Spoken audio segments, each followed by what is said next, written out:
I'm going to call this meeting of the Gloucester School Committee to order. I'll remind everybody that the mission of Gloucester Public Schools is for all students to be successful, engaged, lifelong learners. And I'll have to read this. This meeting is recorded by video and audio in accordance with the state open meeting law, consistent with the governor's orders suspending certain provisions of the open meeting law and banning gatherings of more than 10 people.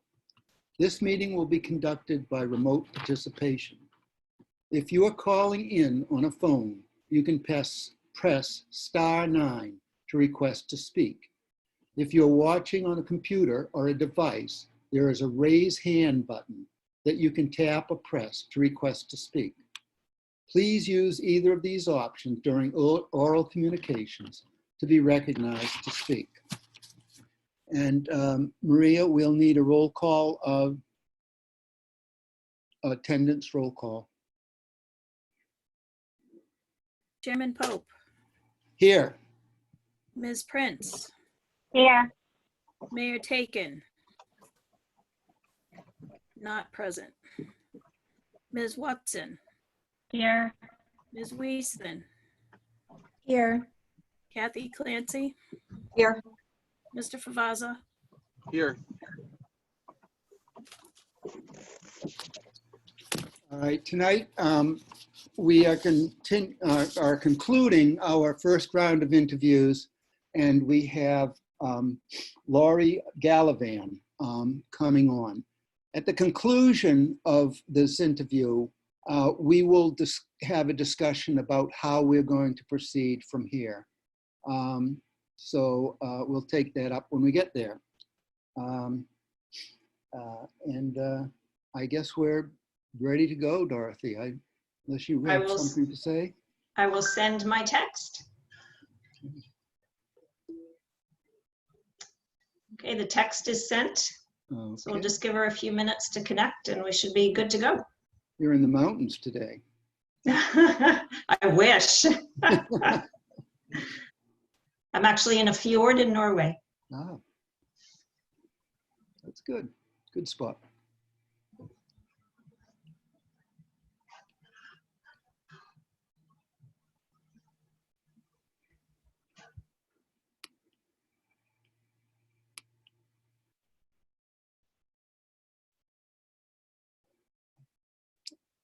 Here we are.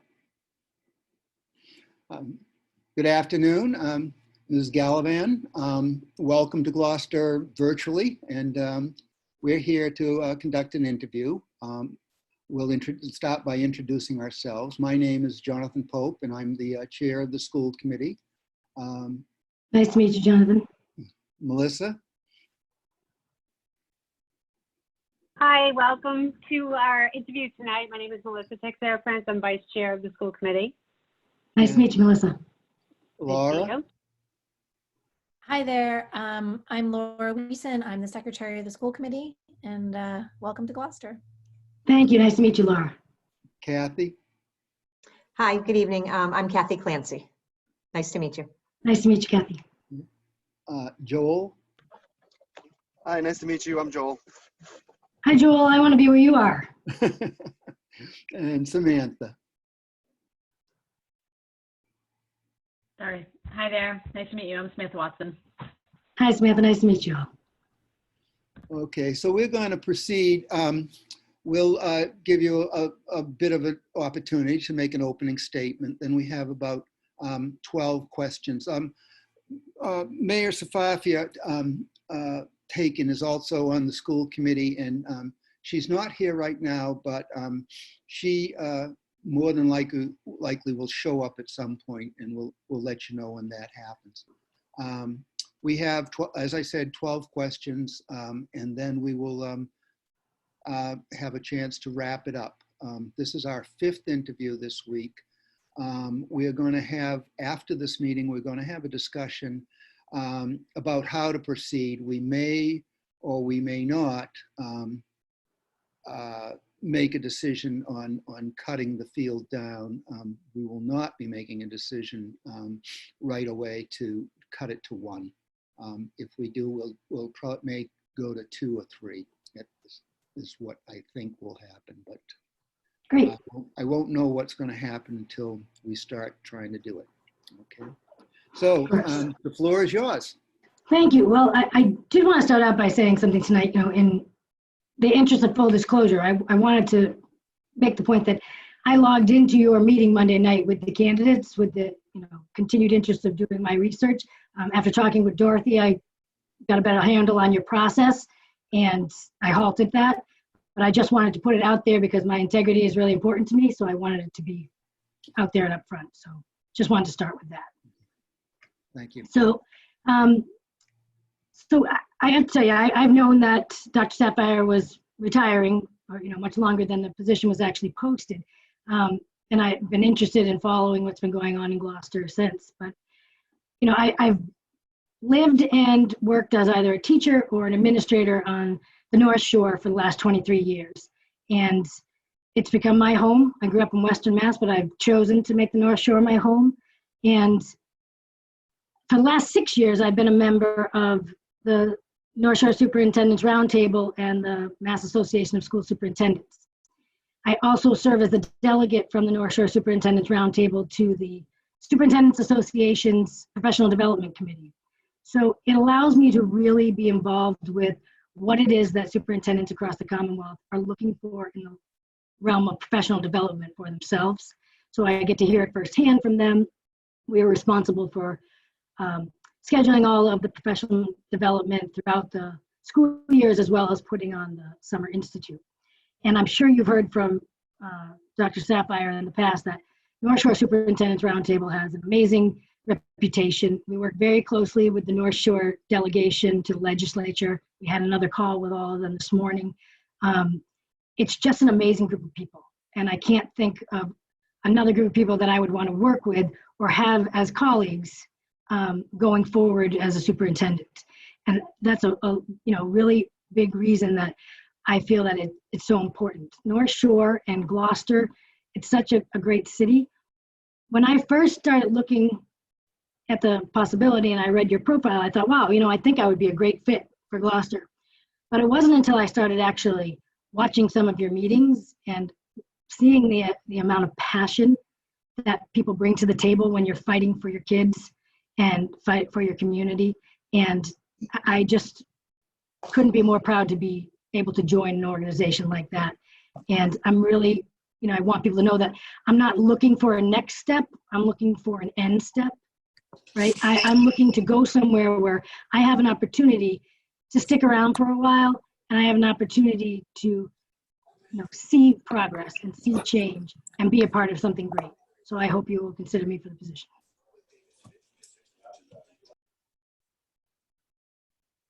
Thank you. The first question is Samantha's. Thank you.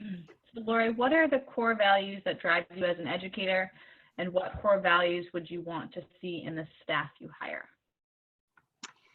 So I think respect is always the first that comes to mind, no matter what job you're in or what position you might hold in a school district. Respect for all individuals, and especially when it comes to our families. We do not have a crystal ball. We can't see what's going on in the different homes of our students every day. We don't know what happened before they came to school. So we really need to be respectful of everyone as an individual. That's the first. I'd say my second is integrity. I don't think you can form really true relationships, that are strong and built on trust unless you believe in the integrity of the other partners within the relationship. And I think that in a school district, that has to be the foundation of everything that we do, the relationships that we build and the institutional trust that we can put in place.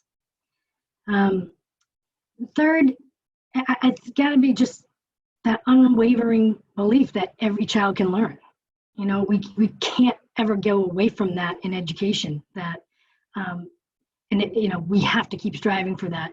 And that would be the one that would stick out to me as far as anyone that I'm going to hire. Would be the first thing that I would expect to see from them, is that they have that same belief, that growth mindset for all students and for themselves. we're always learning. We always have the capability to learn, and that there's no one person has the right to put a cap on someone else's ability to learn or make a statement towards that. The other I would say was that they have to have integrity as well. You know, our students are watching them on a regular basis. We're constantly, continually modeling for each other and our students, the way we interact with our colleagues, the way we interact with their parents, the way we interact with them. So I think that's, you know, a really big piece that I'd be looking for. And I think the last really is just that they are respectful. You know, there's no child that ever comes to school saying, I want to get kicked out of my class today. You know, that's not their mindset. So being respectful, like I said, of what's going on or could be going on in children's lives before making rash judgments kind of things. And handling, you know, parents with the same level of respect. Thank you.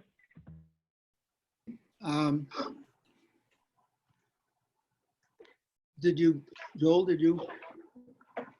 Okay, no, all right.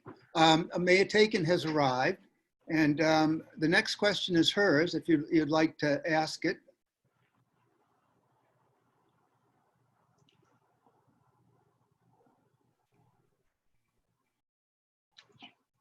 Safafia, I see your name, but I'm sorry, I did the wrong.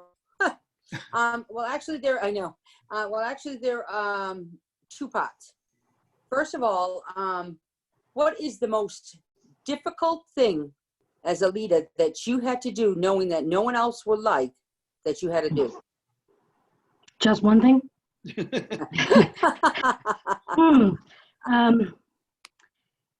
You know, anytime you're in leadership, there's a lot of small things. I think one of the bigger things that I did that I didn't realize was going to upset as many people as it did when I made the decision was in my previous position in Saugus, after I had been in the position for a year and had a chance to really look through and go through all of our grants. You know, for the last 6 years, I've been in charge of all of the title grants and ELL and professional development and all for both districts. But many of you can probably remember when Title I first really had that influx of money and districts started pulling some of their seasoned teachers out of the classroom and making them Title I interventionists. And they started working schedules that were like 3 days a week or 4 days a week. And they didn't have to do grading. They didn't have to do progress reports or report cards. They were strictly an interventionist, and they pulled small groups, and they collected the data that we needed for the state for Title I. That was years ago. When I was back in Lynn, that's the way it was designed. When I got to Saugus and started looking at the amount of funds that were being used out of our Title I grant to pay for 4 teachers that worked only 3 or 4 days a week each, without, again, the same level of accountability as the other teachers on our staff, and they're still under the same contract. You know, I went to the superintendent and I said, something's wrong with this picture. We could be doing so much more for our students with this money. You know, I've got an idea. Are you willing to listen? And thankfully he was. And so what we were able to do was we knew we had a lot of retirements coming in the elementary grades, and these were, all elementary teachers. So we were able to offer these teachers an opportunity to go back into the classroom Monday through Friday at their same salaries, which were, again, close to 4 of the top salaries in the district. So we had 4 people making over $300,000 out of a grant. And so we were able to move them back into the LEA budget. And in return, the next year, using those funds, we created 10 positions for certified teachers, 19.5 hours a week. All individuals worked 3 days a week for 6.5 hours a day. So they worked 30 minutes longer than the normal school day for them. And so they either did a 30-minute prior to school tutoring session or a 30-minute after school tutoring session. So it was staggered. So our largest elementary had now gained 4 people in the place of 1.5. And our smaller elementaries gained 2 individuals to the 1 or 3/4 of a person that they had. And it was a win for the town because we weren't paying for benefits, They're working 19.5 hours. And it worked out fabulously because most of those positions now, it's still the way they have it in Saugus now, most of them are all retired teachers who weren't really ready to give up, but it made sense for them to retire. So they came back a year after and they hold those positions, or they're new teachers starting out that are getting a real good sense of small group intervention work. So there was a big push originally against it because I don't think the union understood. They only saw it as you've got 4 teachers who have been here forever and you're changing their job. But they didn't see what the benefit was for the students and for the district as a whole. Once they did, they were able, they came along and they understand it much better. But it was, I took a lot of bad press for that in the beginning. And second is, what are the 3 most important traits you possess as a leader? Traits. So, I think that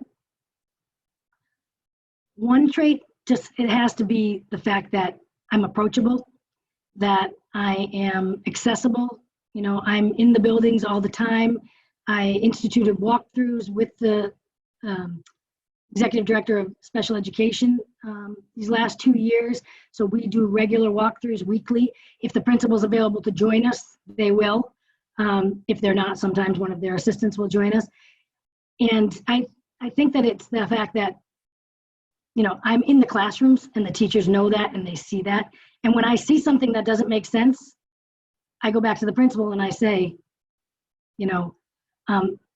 this teacher's classroom, she needs help in there. She needs opportunity for students to self-regulate.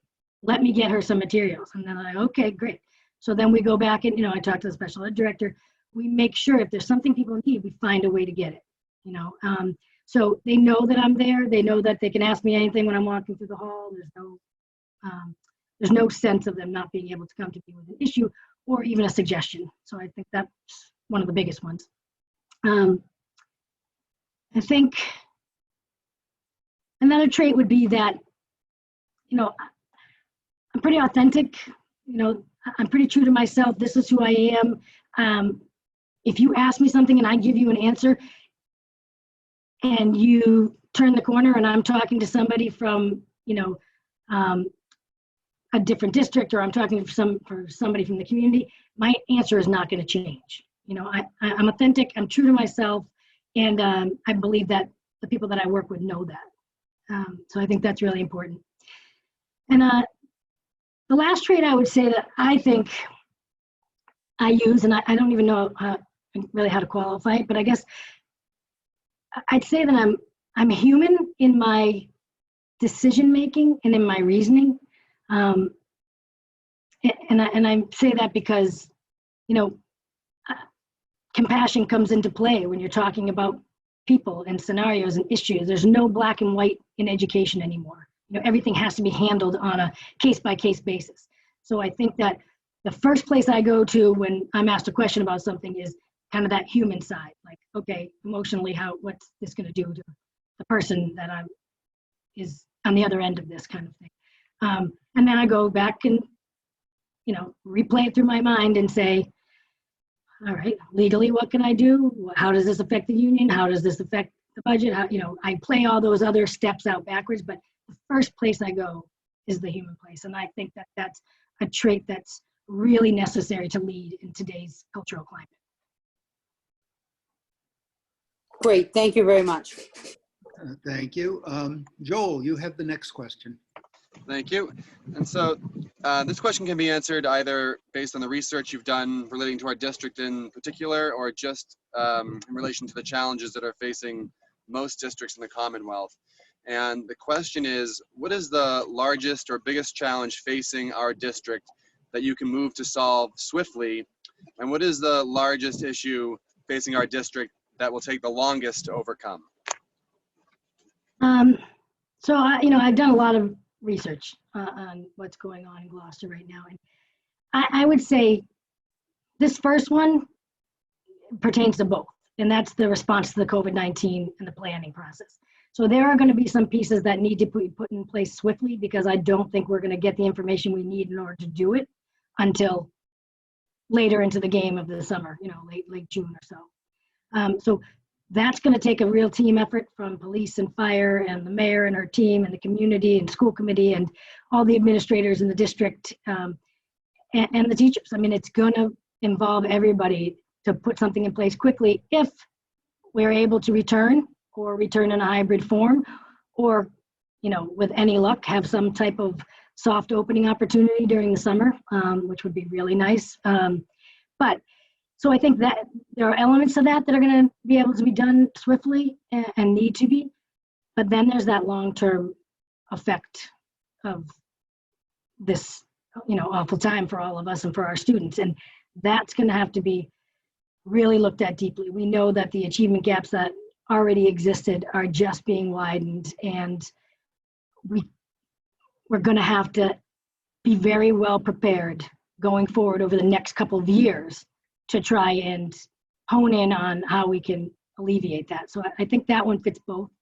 I think there's a couple other ones that in regard to both the Gloucester High School and the O'Malley, where they are in their sustainability plans, you know, those are going to be more long-term, but there's a sense of urgency around them, obviously, but they're cultural shifts in how they're teaching, their cultural shifts in how they're practicing together and what best practices they're using. I mean, the high school's plan is great. It's founded in best practices. It's focused on letting data drive the instruction, and they're partnering with key players, you know, that are proven, like Keys to Literacy, and they've got a lot of pieces in place to put teachers together in professional learning communities and allow them to do this work together. So, and I assume that O'Malley's going to follow a very similar path. So they're in a great place, but I think it's going to take time because, you know, institutional change of any type can't be done overnight, and it's a big culture shift, and so that's going to take time. The last thing I would say in regard to Gloucester is that I think is something that needs to be handled more urgently than anything else, is the issue of attendance across the district, and primarily at the high school. You know, 30% of students being chronically absent it's a much bigger issue. There's just something else systemic there going on, and I really believe that it has to do with student connectedness to their teachers, to their school, to their community. You know, I have some ideas of things that I'd love to try around advisory and programs with other students, but starting even earlier. You know, starting. We can't just tell students. You know, we can't just say you have to go to an advisory course and share with this person, with this one other person. You know, we need to allow them to find those groups, and then we need to help cultivate them.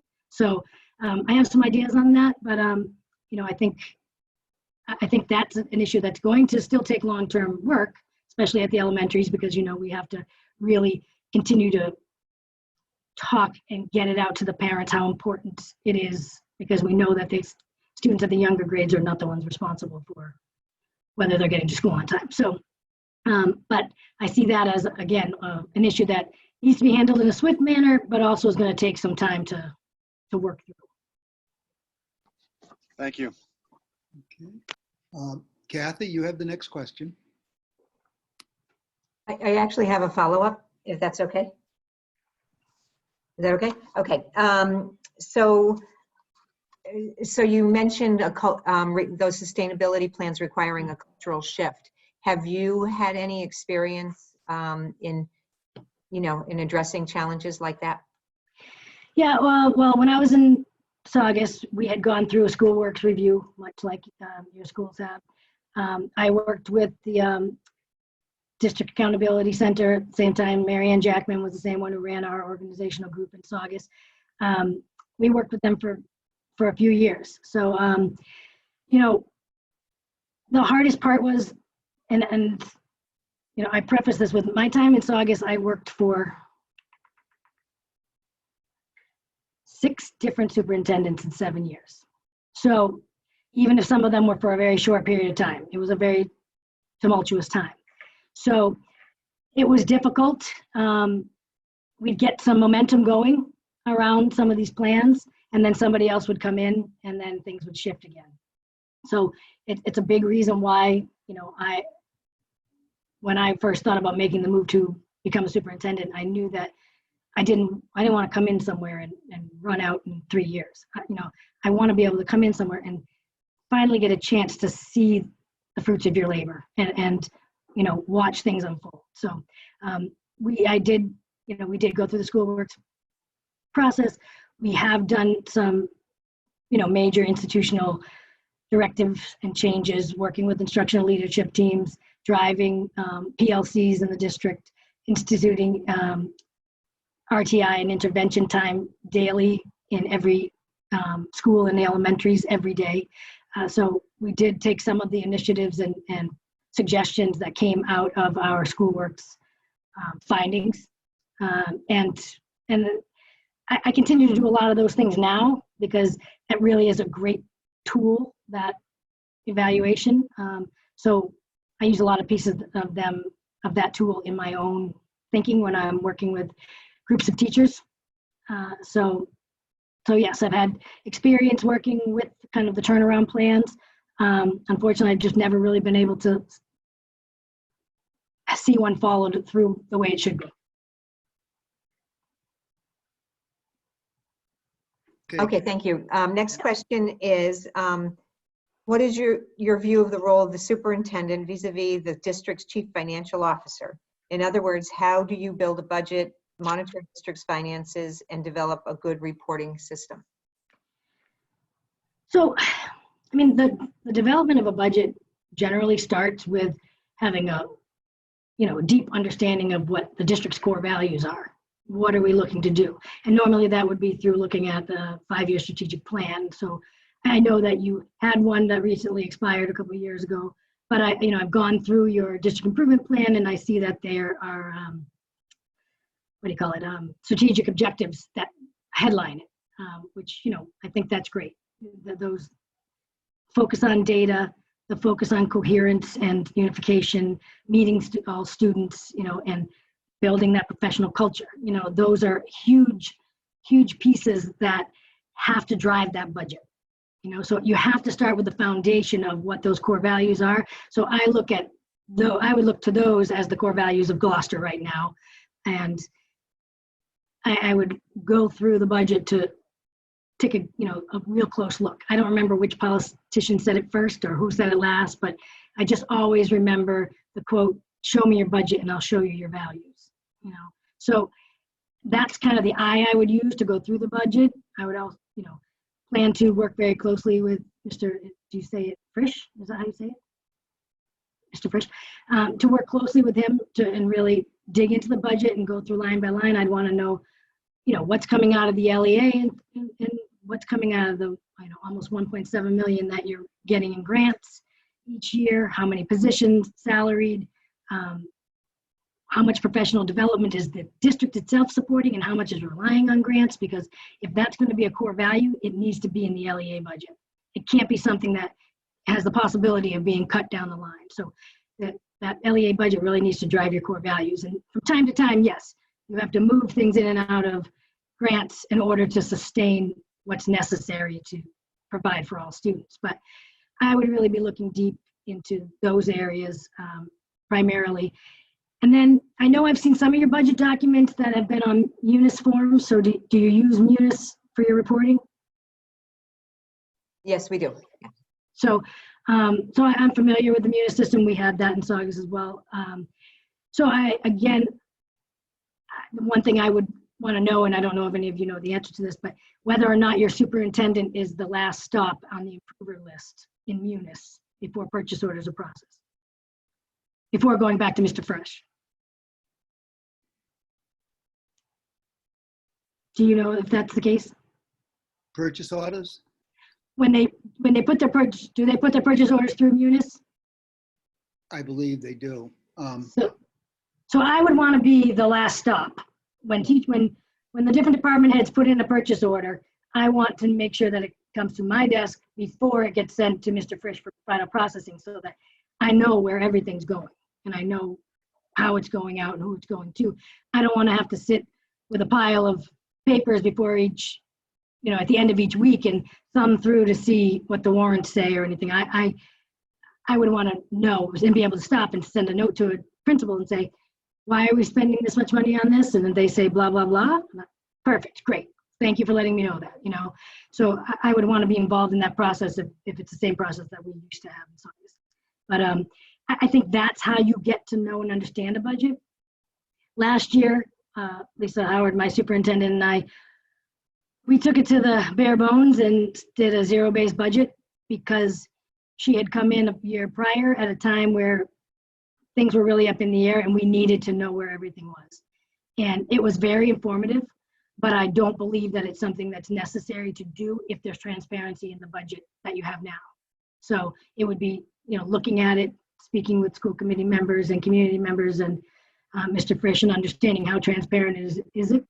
And then as far as the reporting piece, or the monitoring piece, it would be meeting with Mr. Frisch on a regular basis, you know, working with the principals on their budgets and what they're using and not using. You know, if they're not using something by February, you know, I want to know why.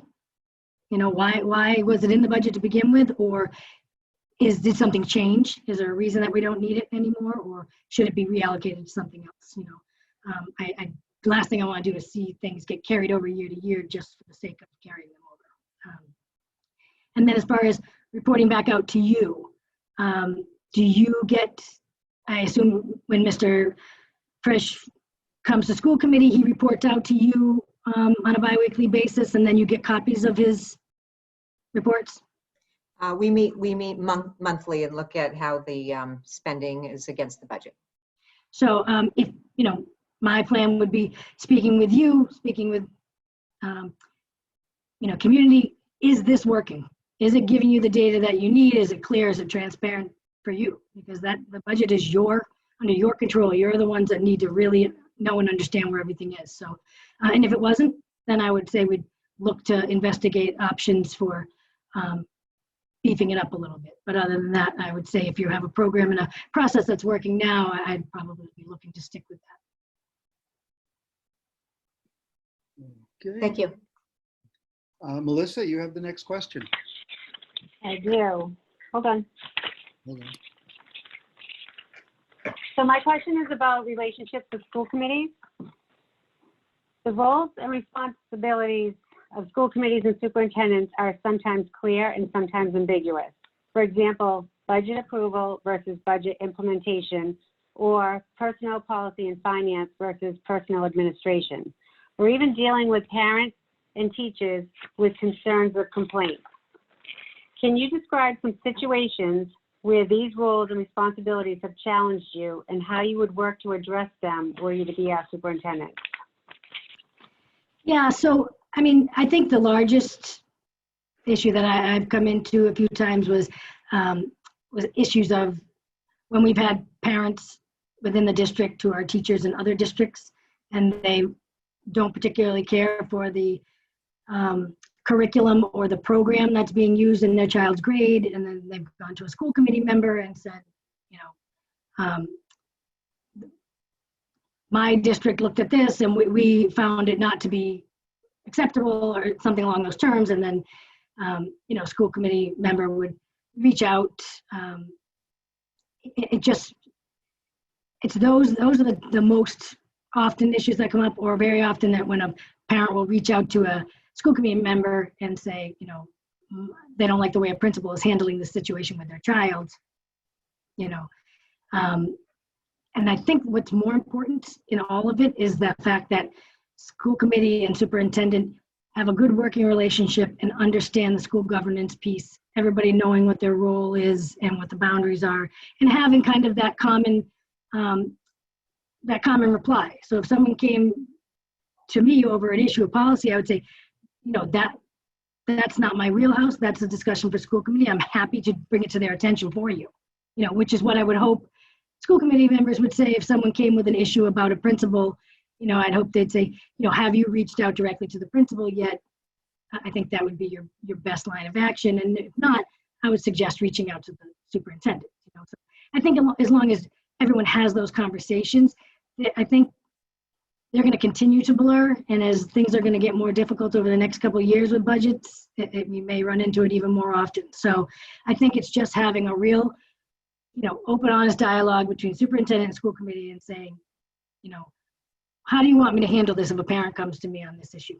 And then we all share, so that everybody's on the same page. Same, like one of the issues that I've run into in the past in the curriculum field is a school committee member might reach out to me or email me about, can I get a copy of whatever, this thing that you were talking about last week at school committee meeting? And I say, oh yeah, sure. And I send it to them. And then the flap comes back because not everybody on the board received it. And they were upset that only some people got it because the person I sent it to shared it with others. So, we got into the habit of requesting everything through the chair so that it would come through the chair and then it would go out to everybody. And then, next, anybody say, and the chair would just say, Melissa requested this from the curriculum director, wanted to make sure everybody had the copy, something like that. So I think it's really about understanding that governance piece and having those conversations early and kind of setting up our own norms and protocols. Thank you very much. Laura, you have the next question. Thank you. How have you built lines of communication and reached out to build community constituencies and strengthen relationships with local stakeholders and families? I know it's a mouthful. I can repeat it if you need me to. Please give an example of a situation in which these relationships were important in achieving a positive outcome. Can you repeat it one more time, please? Sure. How have you built lines of communication and reached out to build community constituencies and strengthen relationships with local stakeholders and families? That's the first part. Okay. The second part is an example where that was important. Yeah. All right, that I got. So, I think I'd like to start by saying I try to do everything I can when it comes to communication. So I email, I text, I tweet, I Facebook, I'll use anything, all forms of social media. Of course, I'll have to look at your new social media focus that you guys are looking at. But I think it's really important to have conversations with your audience and know your audience and know what it is how they want to be communicated with and use that format. So that would be the first step I would do. In the past, again, I've just always been somebody who just kind of hits it hard in trying to get the word out there everywhere, because there's always going to be somebody who said they didn't see it or they didn't hear it or they never got the notice or the Connect Ed call didn't come through or there was no message left, things like that. So I always try and do a lot of it. And in being the ELL director and the Title I director in both districts for the last 6 years, there's a lot of parent outreach, there's a lot of family engagement activities. And I did a lot of planning to put our LPAC together, working with a parent liaison, holding evening meetings for parents and offering childcare in order to that was just to get the communication started. We had to get them in a place where we could talk to them and have someone there who could help us to translate. Because we knew that whatever we were sending home translated just wasn't getting through, So we were setting up meetings like that. We started, which is something that I would definitely be looking to do in Saugus. My superintendent started a grandparents group, and it became so valuable. I think he's still running it now, but and he had, I want to say, 30, 35 people as part of the group that came regularly, because with, a lot of the grandparents that are helping to raise our students, they came from a different time and this type of education is so different. So these groups were more about helping them understand the math programs we were using, helping them understand what the teachers are looking for in English and science classes now and project-based learning. So I think that's something I've heard you guys talk a lot about, the fact that you have a lot of grandparents that are involved with your students as well. So, I think that's a great group, but the first piece is opening up those lines of communication. Often I find that even though we try to offer all these opportunities for people to come and meet with us, we get 5 or 6 people, So I'm always looking for new ideas, suggestions to get parents out, but I mean, I think the most effective one usually is going to the PTO meetings at the schools, attending the open houses and making sure your information is out there, or letting them know when you have some type of office hours or something where they can reach out to you. So to shift to the second part of your question, I think the time it was most helpful was when we were doing the early focus groups and the parent forums in Saugus, when we were trying to pass our debt exclusion for 2017. And many of you may know, if you drive up and down Route 1, we were successful in passing that vote. There were a lot of people that just kept saying, we want to know more, we want to know more. And we kept holding these things, and there weren't a lot of people coming, but they were videotaped and they were played on the local TV station over and over again. So when people ask questions, we could direct them back to that. So I think that doing those kind of things is really important. I think that's where it made the most impact, was in getting the information out there for the building of that school. Thank you. Okay, I have the next question. Gloucester is about to submit the schematic design to the Massachusetts School Building Authority for a new elementary school, which will house a consolidation of 2 smaller elementary schools. If approved by MSBA, Gloucester will have to secure our part of the funding with a debt exclusion override in November. Are you in favor of consolidation? And if so, how would you make that case to the public? Okay, yeah. So, I mean, it's such a touchy subject. When I was in Newburyport, we closed the Kelly School, which was a neighborhood school, and it was an awful, awful uphill battle. So I understand, you know, the emotions that are tied to the smaller schools. I have to say though, in this situation in Gloucester, I agree with the consolidation. I think that the condition that the East Gloucester School is in really calls for the need for a new building.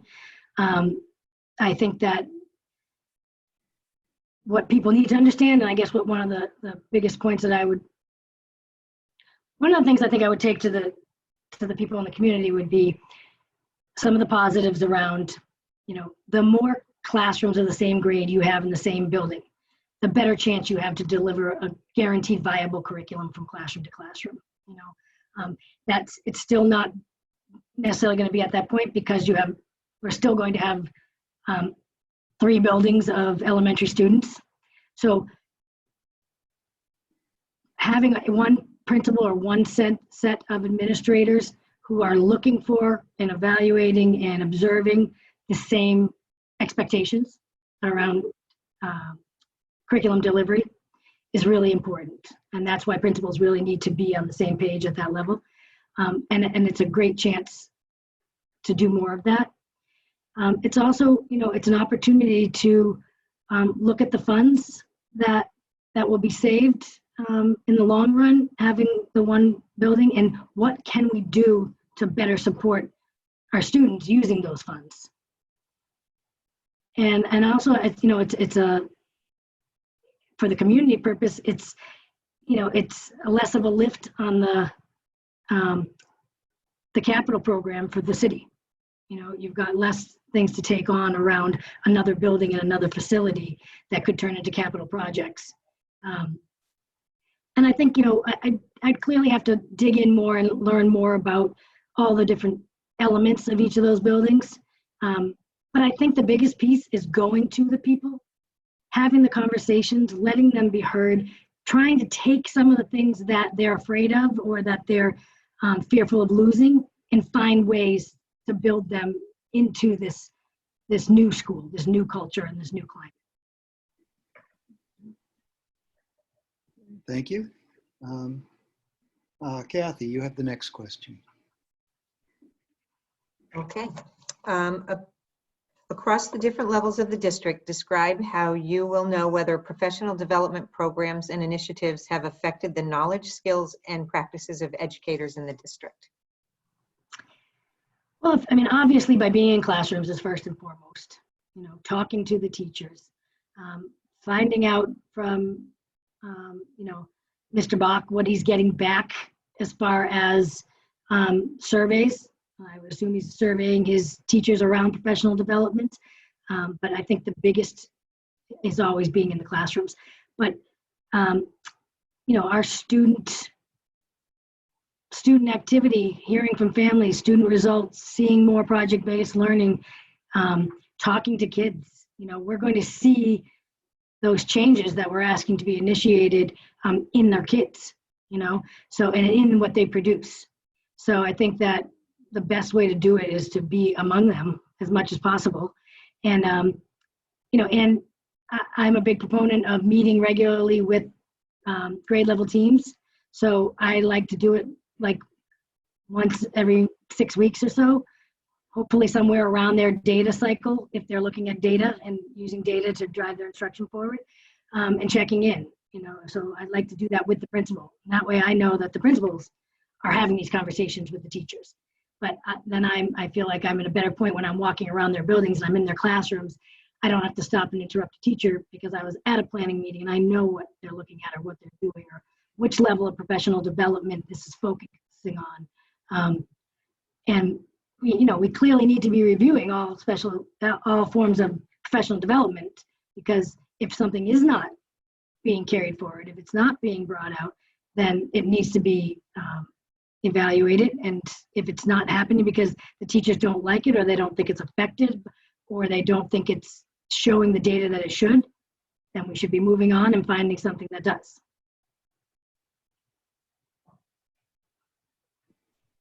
Okay. Samantha, you're next. Lori, can you please tell us about an instance where you have demonstrated leadership or commitment to equity in your work? Well, I mean, I think that in my role for, you know, around ELL and PD and all for the last 6 years, I've had a lot of opportunities to bring different types of PD to the teachers around cultural proficiency and implicit bias.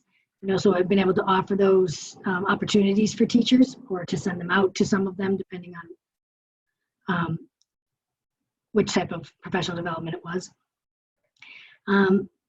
You know, one of the things that I think I'm most proud of during my time in Saugus was we did a lot of work with DESE's Safe Schools organization around some of our transgender students and our students who were transitioning. So we were able to set up professional development for all of our staff within the districts. And we were also able to set up some small group assistance groups for families where the classroom teacher sat in, I sat in, a representative from Safe Schools, our adjustment counselor, and then at the end the student was invited in, and anybody else that the family wanted to bring, obviously. And it was our way of trying to help them through to understand this issue and let them gain some clarity on what our role as a school district is in supporting this child, because it's not always this, you don't always get the same reaction from a family member that you're going to get from the school district, right? So being able to deliver professional development to teachers and administrators on what equity really means was really important. And that was an opportunity to make it very clear for them.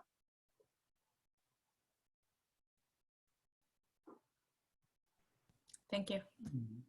Okay, Joel.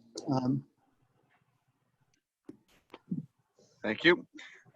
So I'm curious as to your opinion on the MCAS being used as an evaluation tool for students, an evaluation tool for teachers, and an evaluation tool for districts as a whole. Well, everybody's kind of torn on MCAS, you know. It's data, and all data is good in a sense that it gives you some information. But you know, I tend to always lean towards that, the fact that it's one of the data points we look at. It's never the deciding factor. For some students, for some of our students who struggle, it's basically just telling you how one particular student did on one particular day and one particular week at the end of the school year, given whatever was happening in that child's life that day. So we just don't know, but it does give us big picture data around our curriculum, around how we can better plan, and I think when it comes to teachers, it's the same idea. For me, I like to see teachers use it as a means of data for their own reflection, look at how their students did, maybe where their gaps were, and in the following year, use those to drive their goals for their own performance, professional performance goal, and their own student learning goal. So that's the way I like to look at it. As far as teachers using it, is more of an evaluation tool for themselves. And the district, we have to use it. We have to use it. It's one measure in the accountability piece. Now that we have umpteen other levels of accountability that were being brought into play. But for the district, I think it's good in the same sense. Use it as a tool to be reflective on our practice. So all fourth grade teachers should be sitting together and looking at the results and saying, my kids really struggled in open response. And the teacher next to them says, oh, my kids did well. Well, great. What did you do different than I did? Same thing in math. Somebody's really strong at number sense and another class is not hitting it. Okay, set up the observations. Let the teachers go together and see what it looks like. Is it actual curriculum? Is everybody missing these pieces in fourth grade across the district? Or is it because it is that it is the curriculum, but certain teachers are filling in the gap on their own while others didn't realize they had to? So it's great for those kind of tools, but I think we have to design it to be effective for us. Does that make sense? Yeah, thank you very much. Okay, Melissa, you have the next question. Thank you. My question is about collective bargaining. What is the best role of the superintendent in collective bargaining, in your opinion? What are your experiences at the bargaining table? How would you propose that we use the bargaining process to promote student achievement as well as control our expenses? If you need me to repeat those, just let me know. All right. So as far as the superintendent's role, I think the superintendent needs to be at the table, but I think, their role is as an advisor to you, whoever is representing the school committee at the table. This is your contract with the teachers, with the union, but the superintendent needs to be there in order to make sure that whatever decisions that are being made or asked are not going to somehow negatively impact either the students' health and well-being or their learning process, right? So I think they need to be at that table and they need to be advising you. My role has always, in the position that I'm in, has always been kind of that in the back seat. So my superintendents will always come to me and say, okay, what are the things that you're looking for that are really going to drive what we're doing with our professional development, what we're doing to raise academic achievement? So maybe going to your question about how we use the budget around academic achievement, I'm not sure how you exactly worded it, but so we offer, here's an example, we offer a course every year through Rebus and Associates. It's a course on best practices. It's like an RBT. I don't know if you've used RBT in the past or something, but and if our teachers, when I was in Lynn umpteen years ago, it was a requirement that every teacher had to take that course within the first 3 years, within their non-professional status time, right? So, and we paid for it. So there was no cost out of their pocket or anything like that. And I saw the value as a teacher in an urban environment where we had high rates of turnover every year and new teachers coming in.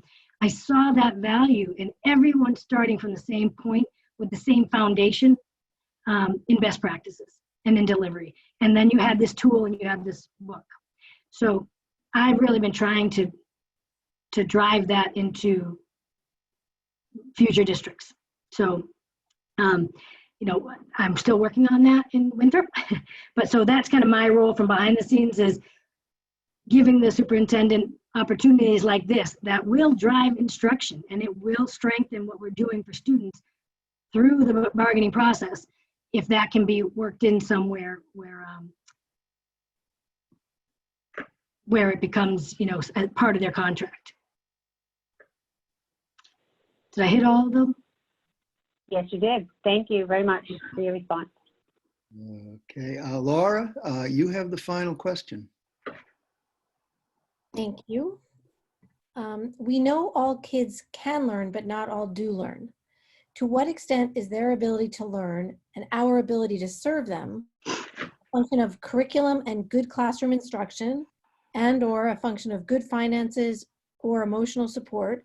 And what can you as superintendent do to improve the outcomes students have? Second part, how have you done this elsewhere? Okay. You know, I mean, I think as far as the curriculum piece, you know, it's essential that you have strong data to support what it is that you're delivering in a classroom.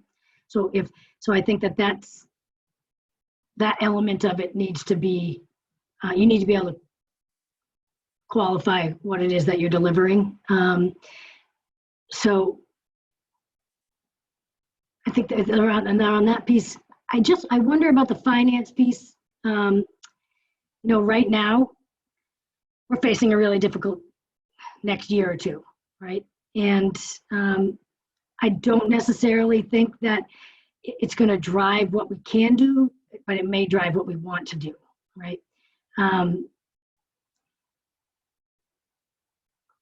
I think that it has to start with the relationship piece and the belief, students believing that their teachers care about them, that their community cares about them, and that they care for them. You know, everything I think has to come to that piece. No child can learn until they're ready to learn, and they're not going to be ready to learn until they feel emotionally and physically safe.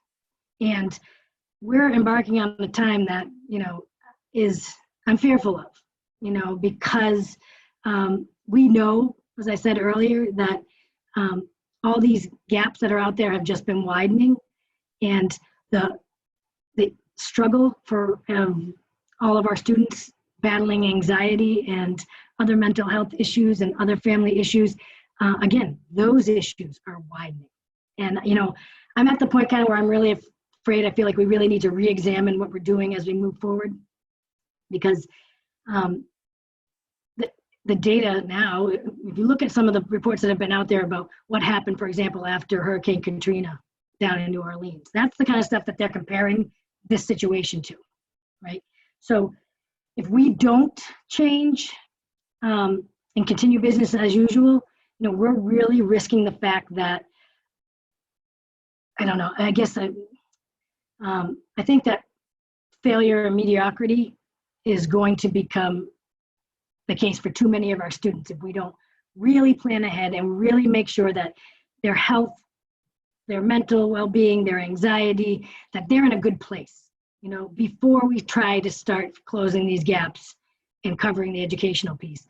We need to make sure that everyone, and this includes staff, that everybody's on good footing, you know, because otherwise we're just going to be spinning our wheels, right? So I think that has to be a focus.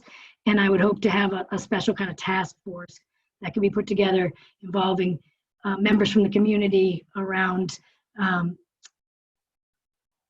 what this could look like and what it means. Because the support can't just be when they walk in the school building, because we can't get them to the school buildings. So the support has to come from the community and the family, and the family knowing that we've got them kind of mentality in order for us to move forward. So I think maybe I got those. You did. Can you give us, though, an example of where you've made these changes in other positions you've held? Obviously, it's not obviously not the same as this, but Right. Well, I think a big thing that I've done a lot of is making sure that that's the message that's expected. When I'm in a classroom, you know, I think teachers understand and know that what I'm expecting to see is respect for their kids, you know, and that's, I think, that first piece for them. So I think a lot of it is just how I deliver my conversations. I have a lot of very intentional conversations with principals that are about their faculty meetings. So, you know, we've really changed what a faculty meeting looks like. There's no longer, you know, going through checklists of things that have to be, you know, that could be sent in an email. It's about sharing what good instruction should look like. And when we talk about good instruction, that it doesn't mean just what you're presenting to kids, it's how you're presenting it and how you're delivering it and how they're receiving it. And if they're not receiving it, that there should be some conversations around it. So we've worked a lot of that into our MTSS process. A lot of people used to call it, I don't know, do you call it student study teams?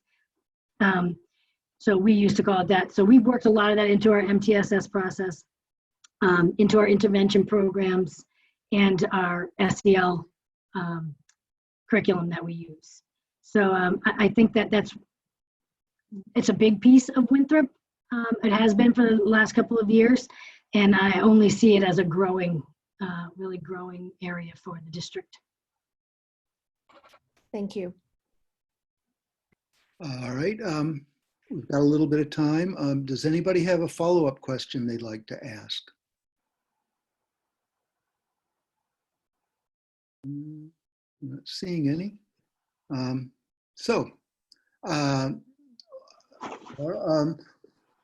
Laurie, would you like to answer all the questions we didn't ask you, and then sort of give a closing statement?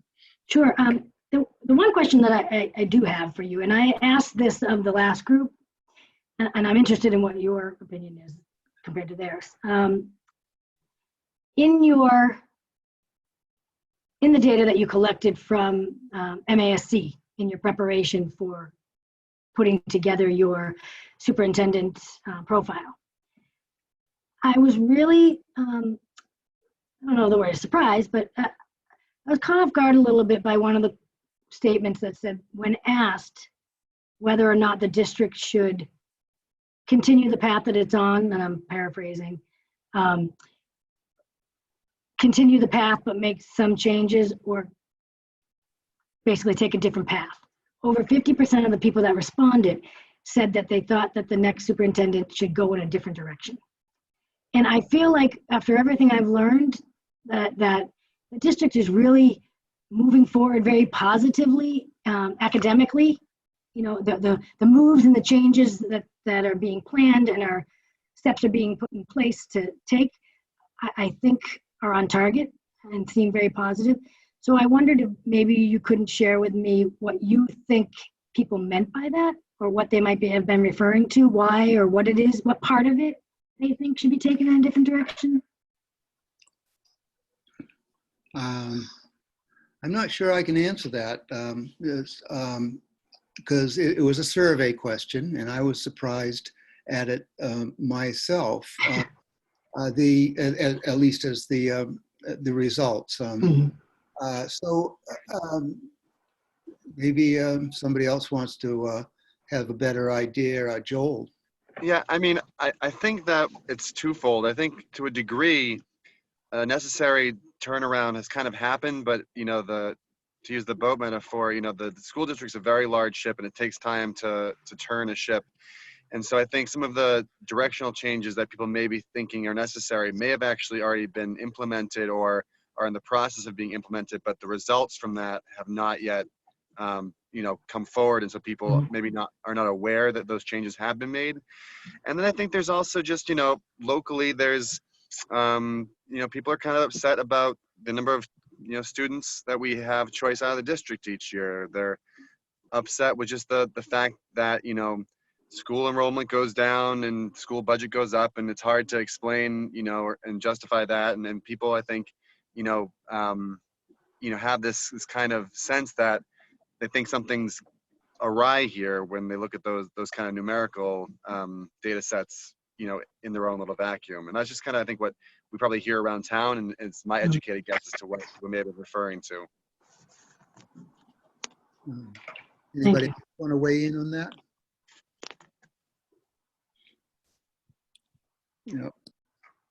I think that's somewhat accurate. I think that Gloucester's is a tough place. We're very critical of many things as a community, and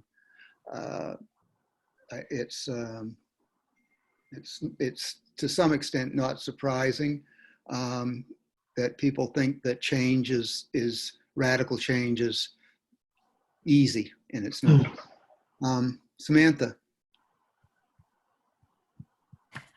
I will just add that, as a newer school committee member, I have definitely learned a lot more about the great things that are happening in our district. And we have not done a very good job of getting that information out to the community. So communication is a big deal. And I would argue that most people, especially people who are tax-paying, no kids, of an older generation, don't really see or experience some of the good things that are happening in our schools. So I think we definitely need to do a better job of getting that information out to the people that matter. That's fair. Well, thank you for answering that. I appreciate that. I think just in wrap up, I just want to say really that, I have always been a firm believer that people follow good leaders, not for the decisions that they make, but for the whys behind their decisions. And as long as you can always be able to come back and, drill down and be able to identify and show people why this is the best decision for our students, or why it's the best decision for our community. I find that they still may not always agree with you, but if they can understand that you're so firm in your foundational, belief of that it's the best for this community or the best for these students, that they usually will at least come around to not fighting against you, right? So this is what I would bring to Gloucester in the role of superintendent. I mentioned earlier, I would set up a group for grandparents to hear how we need to help them. I would have a parent advisory committee. I would have student advisory committees at both the middle and the high school level. I think that kids have to have more of a say in their education. And if they feel heard, hopefully they will stay a little more connected. And I would bring some of these ideas that I talked about earlier around the attendance issue, because the connectedness is not about the attendance. It's reversed. The attendance is because there's a lack of connectedness usually. So connectedness needs to happen K to 12, no matter where you are. But I just, I have a passion for education. I have made this my life goals, is to see the fruits of all the time and energy I put into working and learning the most I could about what's best practice and how do we prepare kids to be ready to learn, right? So I will bring all of it, what I have, to Gloucester, given the opportunity. And I hope that my passion for this comes through, and I hope that I'll have another opportunity to be speaking with you. So thank you so much for your time today. Okay, thank you very much. And as I said, we're going to have a discussion after this meeting, whether or not we make any decisions. We'll appraise you of that. If not, we'll most definitely make some decisions by next Wednesday. So that's the plan right now. So, great. Thank you very much. And thanks so much, everyone. Have a wonderful weekend. Thank you. Thank you very much. Bye-bye. Bye. I'm thinking that we could take a 5-minute recess. Is anybody Think that's a bad idea? Great idea. Why, do we have another one? No, but we're going to have a discussion about where we're at and how we're going to proceed. Okay, she's still on here, so. Yeah, so that's what I'm saying. We'll take a 5-minute recess so people can get another glass of water or whatever, and we'll reconvene. Yeah, Joe, so you can put some sunscreen on, Joe. We don't want you to get burned. Yeah, that's important. So we will reconvene at Not in the shade now. 5:15. Okay. Okay. All right.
Mhm. I knew I should have said 10 minutes.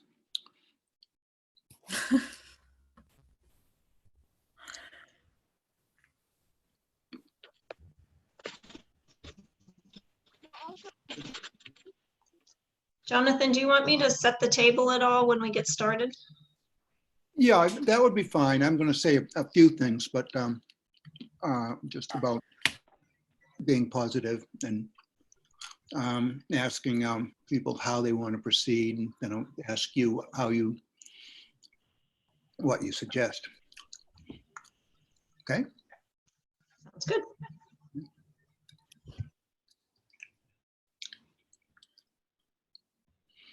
Okay, Joel's here.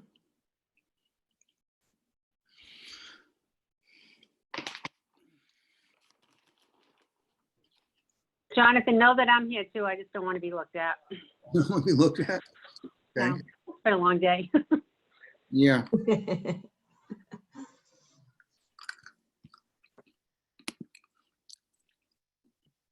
Okay. I believe we're all here. So I'm going to call us back into session. I realized somewhere shortly after we started that I had neglected to ask about oral communications. So to right that wrong, if possible, I am now going to say if there's anybody who would like to address the school committee on any subject not on the agenda, that this is their opportunity. If you're phoning in, you would have to press *9 on your phone. And if you are on a device or a computer, there should be a raise your hand indicator icon somewhere. You did this. You give yourself more credit. You actually did this. I did? Yeah. Boy, I'm so automatic at this point. I completely forget I it. think you gave instruction, but you didn't allow the Oh, opportunity. didn't call for I it? think you gave instruction. Well, Yeah. but it's part, I see. yeah, the instructions are part of the thing we read now. But I got you. I see none, so let's just proceed. Originally, we had decided that we would convene after the final interview, and we would try to narrow the field down to 2 or possibly 3 candidates. There are a number of issues here. One is just the overwhelming amount of information that we've received, and as well as Samantha and had brought up an issue about input from the community, whereas none of them have had access to the videos, and it's hard to get a sense of what's going on. So there's a lot of different things, but I would just, and I'm going to hand it over to Dorothy in a minute for her to lay out some of our options. But I would just like to say that this is public. Every one of these candidates is qualified, and they all have strengths. They don't all have the same strengths, but they do all have strengths. And ultimately, I think any one of them could be a superintendent. The question that we need to decide is what's the best match for Gloucester? I think that's the underlying thing we should be keep in mind all the time, and also that we should try to keep our comments positive. Okay, so Dorothy, would you like to give us some options on what to do next? Okay, so just to piggyback a little bit on what you just said, as you're talking about the candidates, remember this is a public discussion, so comments that you make could follow them. So sort of in that line of staying positive. And also in the discussion, as Jonathan said, remember that what you're doing is comparing the candidate to the position, not candidate to candidate. So in your thinking, be thinking along those lines. So there's, I know that this seems like a very momentous decision, and one that does require thought.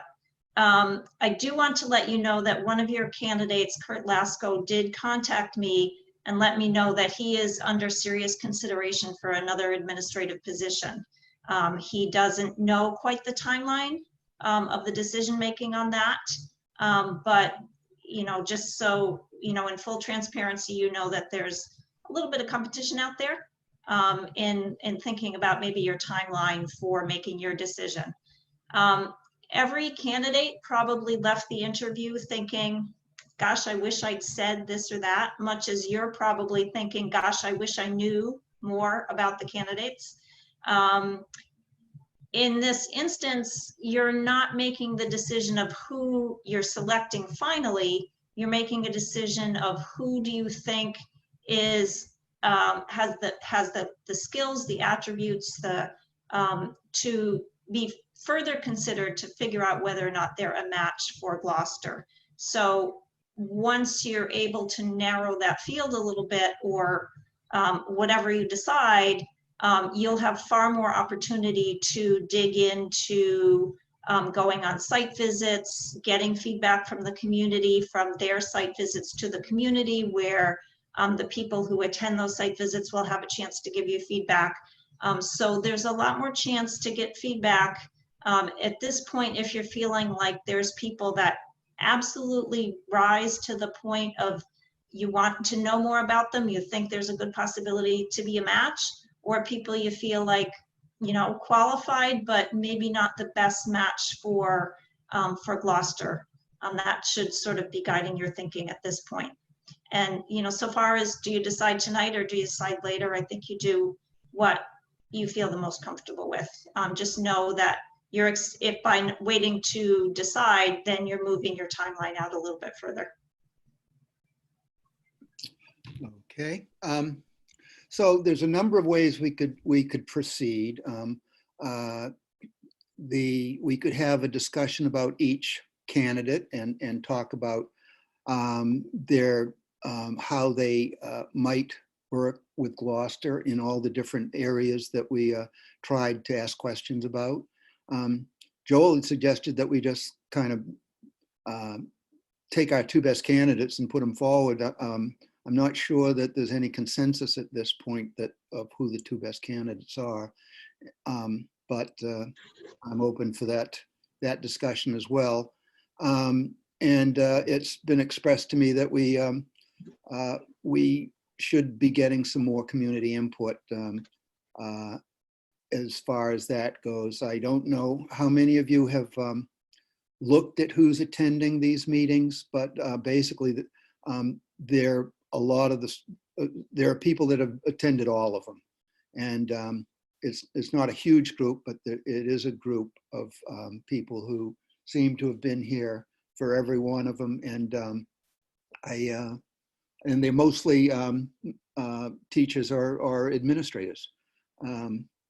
I don't think there's a whole lot of, I haven't noticed, there's some, but I haven't noticed any consistent group of just citizens watching in. So by releasing the videos, those would be made public, and maybe people would watch them, and maybe people would want to contact a school committee member and express their opinions.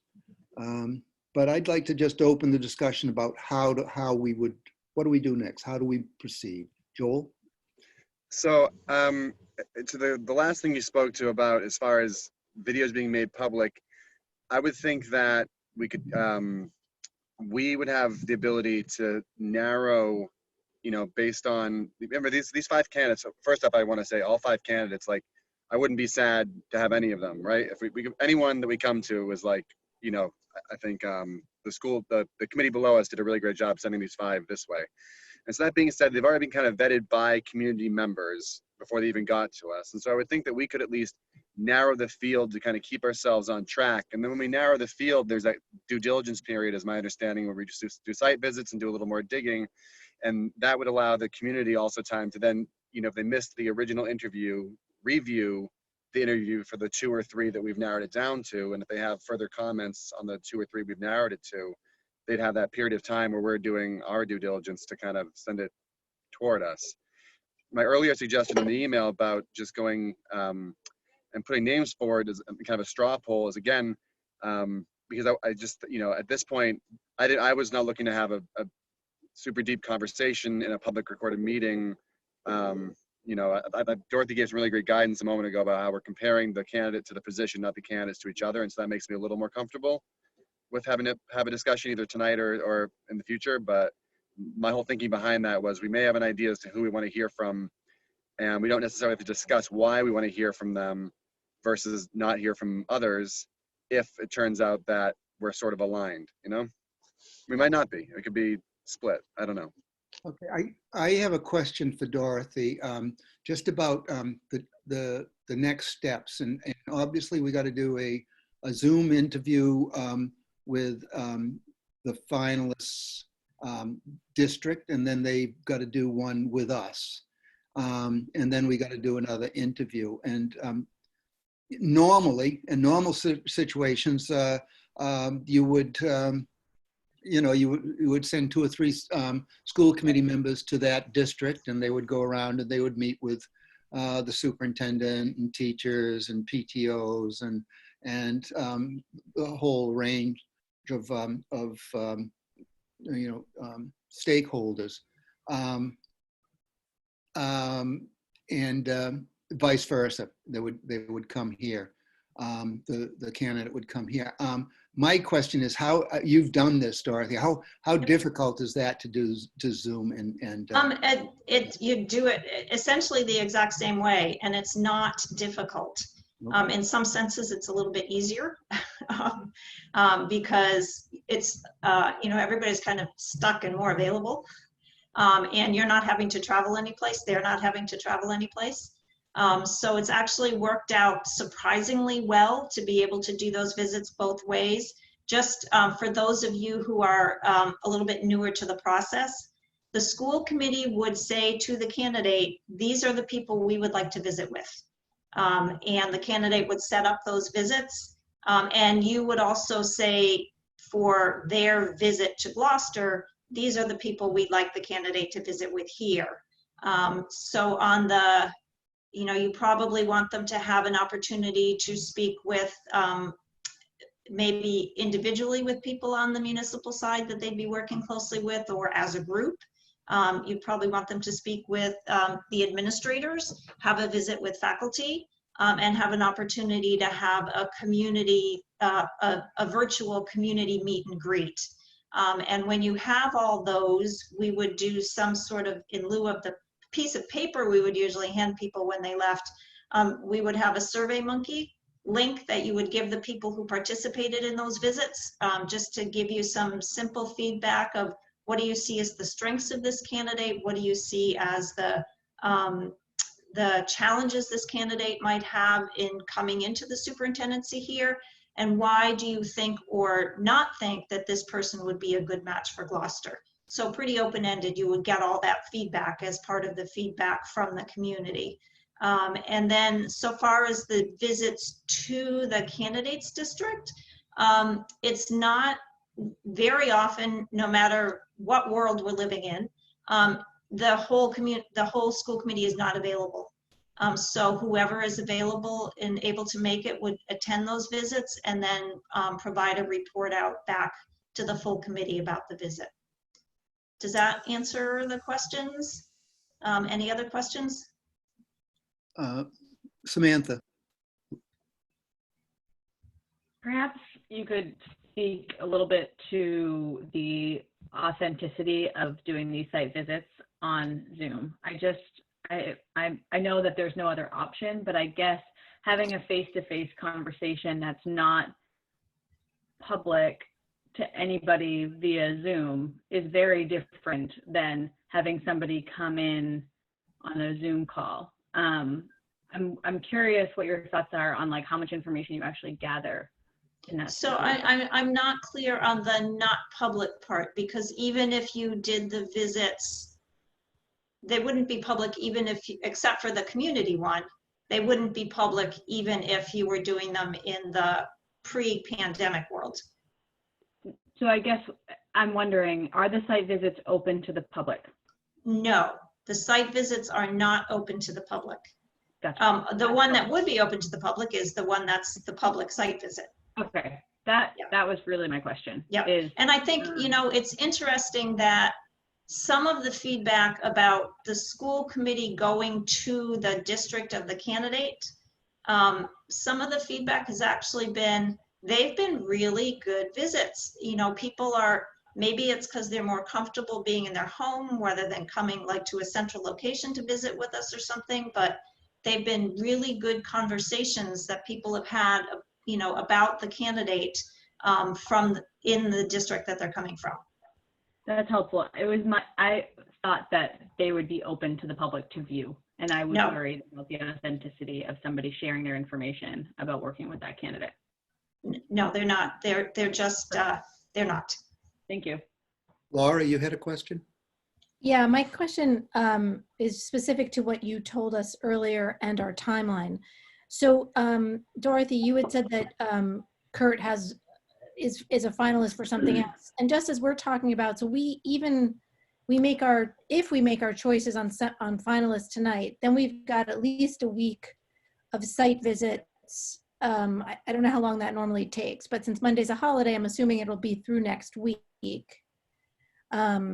So just from a timing perspective, I would hate to, you know, it would be great to avoid making someone a finalist who's then not going to be available. And I don't know how we, you know, from a timing perspective, it still feels like we're over a week away from this, you know, And it's, I have to say, it's not at all unusual for someone to be a finalist in multiple places at the same time. So this isn't, I mean, I think it's important for you to be aware of what's going on and not be blindsided by someone coming forward and saying, I took another position. But, you know, I've been this year in positions, you know, in searches where people are looking at starting out with 4 finalists and ending up with 2 because 2 took another position as they were going through the process. So, okay. Not to say that there's that many people you would lose if you had 4 by any means, but just it's, you know, searches are going on. People apply, you know, they don't put all their eggs in one basket. And I would, you know, if it's someone that you feel that you want to put forward, I wouldn't not put them forward for fear that they might take another position. I would certainly keep yourselves in the running, so to speak. Melissa, you had a question? I do, I have 2. Dorothy, you mentioned when we do the site visits to their district, that we have the opportunity to ask them about, you know, how they would be a good fit and what might be the challenges. Isn't it true that the candidate is the one that sets up the visitors for that visit? Yeah, So you would tell that, there you would would tell only- them. There would Yeah, only be positive responses because it's the candidate gathering the group together that we're going to question, correct? Well, yeah, I mean, that's going to be the case no matter what happens, right? And the how would they be a good fit? I was actually talking about the community responses to you, the surveys that you would have people in Gloucester fill out from what they saw about the visits. But I think, you know, through the questions that you ask at a site visit, I think you're going to get information about where their strengths actually lie. So it's not a waste of time. I think you get good information. If you were able to go in person and you could wander around the district a little bit and, you know, maybe bump into somebody that you don't have that opportunity here. But as I say, I think that by the questions you ask, you can get good information that help you understand, you know, again, where their strengths really lie in the different areas of strength that you're looking for. So that leads into my next question. So over the past many years, I often get telephone calls or emails from other school districts where candidates that Gloucester may know have applied and asked for my opinion as a school committee member. Is that something that we could do now? Is do some outreach to maybe school committee members of the districts where these people sit to see if we can have a conversation with someone who might not be at a site visit. Yeah, I know their we name. check references, but usually not until the end, and it just seems to me now is a good time to start asking the questions as opposed to waiting until we have a final candidate. Yeah, so once their names are public, you can talk to whoever you want to talk to. Thank you. Okay. Any other questions? Okay. Can I just put a little bit of a caveat on that, though? Understand that, you know, like you, as people vote for you or don't vote for you because they like you or don't like you, you know, sometimes you're looking for sort of the threads of comments. Sometimes candidates actually, if they've been in positions, as you have asked, that where they've made hard decisions. And that means that sometimes people are never going to like them. And sometimes people actually sort of stalk candidates if they're upset enough with them. So when you're looking for that information, be looking sort of for those themes and common threads that you hear about the candidate. Does that make sense? Thank you. Okay.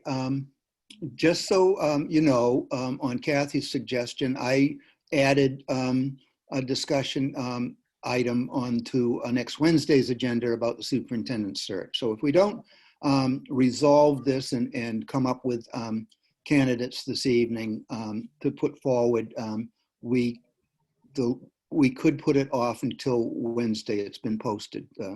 That, you know, that we would have had to post it today because of the holiday. So anyways, we do have a backup plan, but the backup plan would be that we would put it off, a decision off until next Wednesday. Now, as I said, how would you like to proceed? We could have a discussion about each candidate. We could have a discussion about each subject, or we could just, as Joel said, put forward who we like the best, who we think is going to move forward. So I think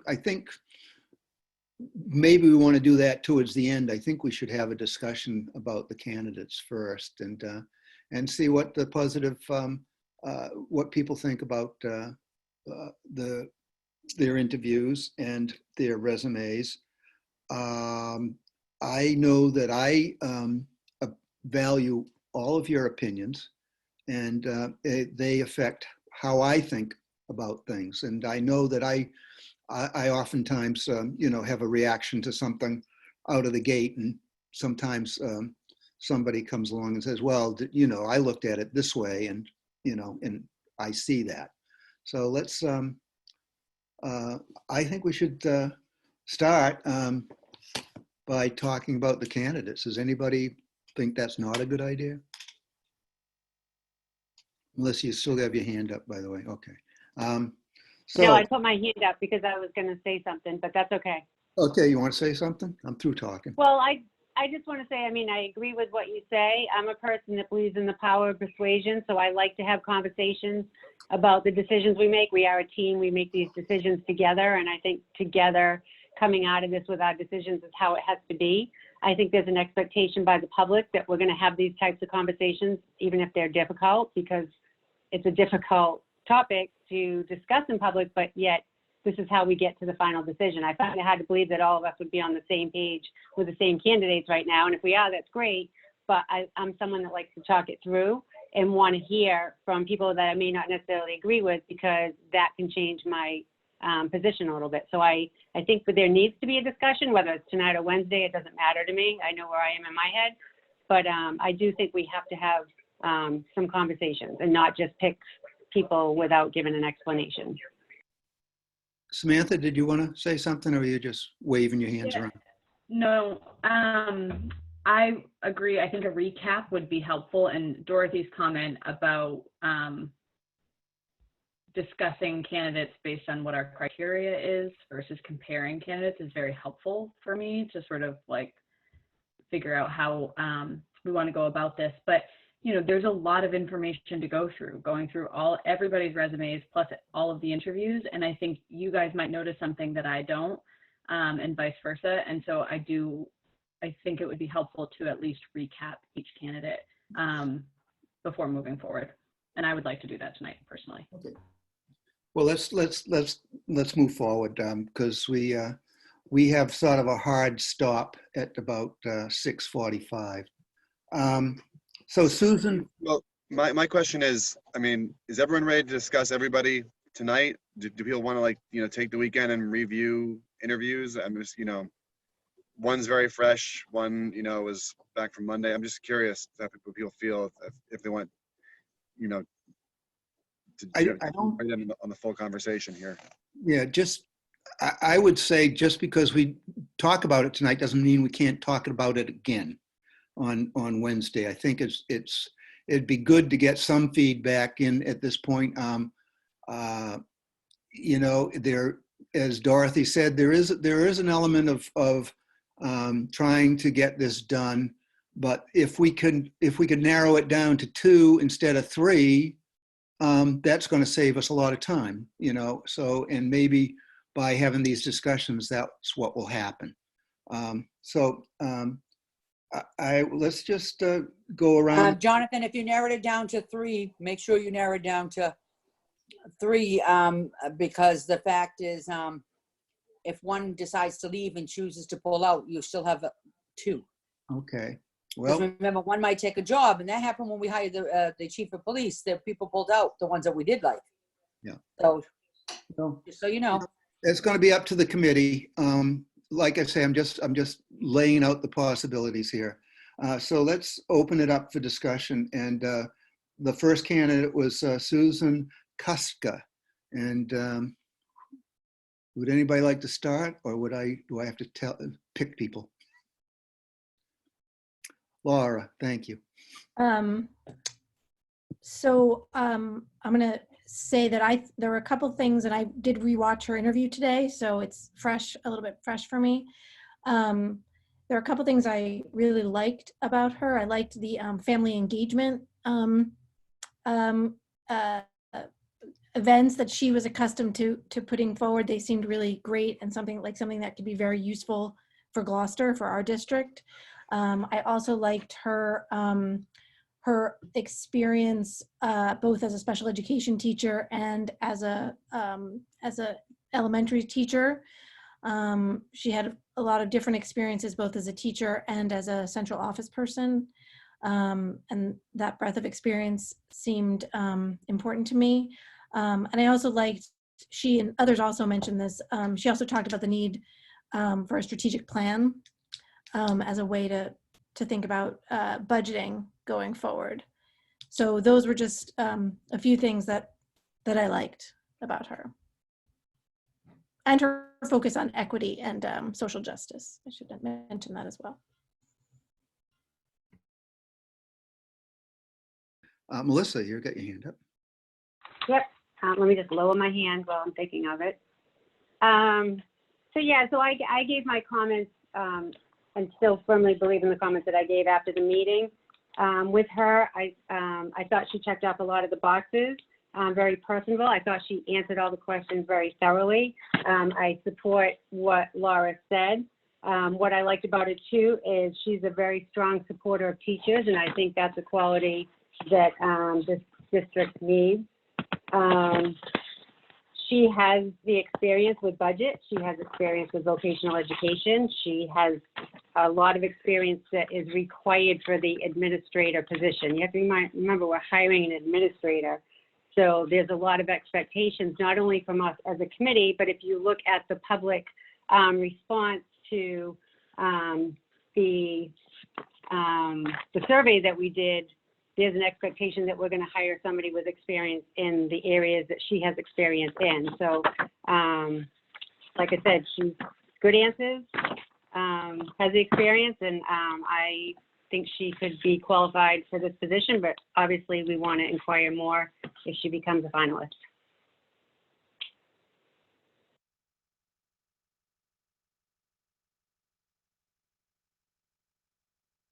Afia, please. Okay, I didn't have a chance to go look at all the recordings because it was our opening day at Beaches, and I was driving around, but I was and I apologize if some of the times you had to ask the questions, but I did listen. And for the new school committee members, I just want to tell you something, that some of the questions and things that they did, we do in our schools. You'd be surprised what veterans and Beaman School have done with the minority of the children to bring them in. I can't even tell you how so proud I am of veterans, of what they do for our children, because they have more of a minority class to bring in other people. I went in, I was invited a couple of times, and I wanted to show them what the rave was and how do we get people on and how do we bring them to school. And they did the pizza days, and especially when there was a lot of things, even when there's ice, whatever it is, these teachers, you know what, we need to find someone that's really not to bring out more of what they know how to do because they know how to do it. It's to encourage them that's okay to do it. We need someone to say to these teachers, to say, you know what, they have great ideas. Allow them to use some of the ideas. And I think that she will. I think that she will. I'm going to be truthful. The last one, no. But this one here, I really, and I'm going to have kind of trouble because her name, I'm afraid we're going to call her, Superintendent Kaka. I'm sorry. I laughed when I first heard her first name, but I can hear myself doing that, but it's okay. I'll learn. And, but she had a very good quality. She had very good qualities that, she wanted to bring. Yes, she respected the teachers. And that's what it's all about is our teachers have so many ideas and want to do so many things and, want to bring it forward. And sometimes we have to go through a certain curriculum, but sometimes you can't. You got to know your students, and they do. And they do. And I wish, Laura, and I'm going to take you when they invite me just to see. It's the most amazing thing what they do. And they also interact that without them knowing it, networking with social needs that are in the community to make them know and not be afraid of these people. And the first thing they say is, and the principal was right there. He's great. He was saying to them, how do we get you to, if we give you emails or send out notices, do you understand them? What do we need to do? How do we need to do that? They separated the kids and let them play and did great things with the kids and put us in the library and then talked to them and had translators and just to make them feel, okay. It's okay that you might be a little bit behind because of the language barrier or what else. And that's, I think we need. We need the diversity. We need a superintendent to say, okay, well, you know what? Yes, this is veterans, and Beaman does have that. And well, this one might have this and that. Well, we need to find out what they need and encourage what each school needs and encourage each principal to bring that out. Because when you do that, you bring the best out of the teachers. When, I'm a mayor and I was a city council, big difference, big difference. I'm still learning, but I learned from my team. You'll never hear me say I, because there's no way in hell can I even live through March 73 today if it wasn't for the team that I have and everything else. But we have a good side of us. We bring the best. And I think that she could do that. I really do. I really agree with you. I really think that she could. I really liked her. And there was someone else I was really impressed with too. The other ones were, but I was really impressed with her. And I was impressed last night. I was really impressed with him too. This one right here, I'm going to be honest with you. I had no flavor. Don't tell me about, okay, I made 10 teachers and come on, it's not happening. You're in a dream world, not in this town. When she says, well, this one was working 19 hours. I mean, come on. I don't want to hear that. I want to hear of, well, first of all, the school should have hired it or whatever. And if you got them, what can we do? And I don't, it's not going to happen. So I want to hear what's going to happen. That's my opinion. Thank you very much. Thank you. Okay, we don't have any volunteer. Oh, Samantha, brave girl. I'm just going to agree what Melissa and Laura said, but I just want to add, she's had many years of teaching, which I think is really important. She had, as a gen ed and a sped teacher, and then in addition to what everyone else said, she mentioned wanting to be immersed in the community. And has an interest in living closer to here, if not here. And I think that's important as well. Okay. Joel, Kathy? I don't really have anything to add. I mean, I think they've covered all the positives. Okay. Joel?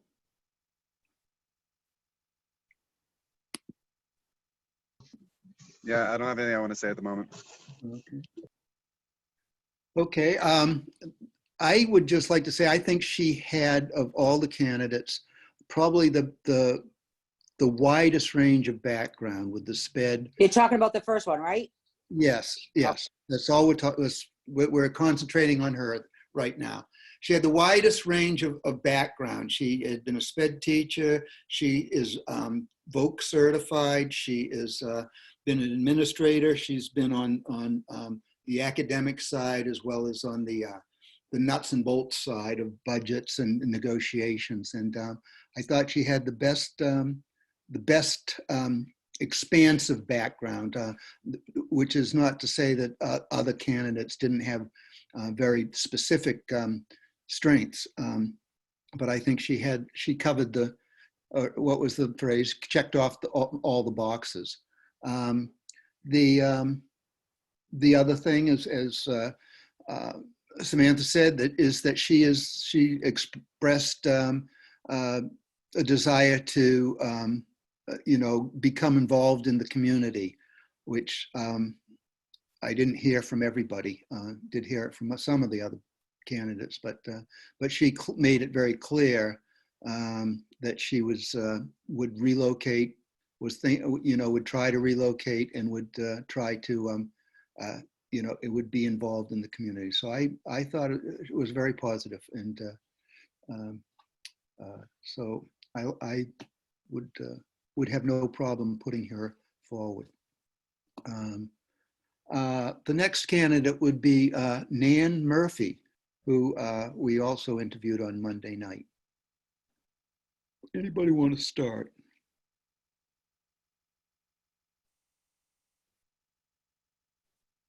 No, nobody.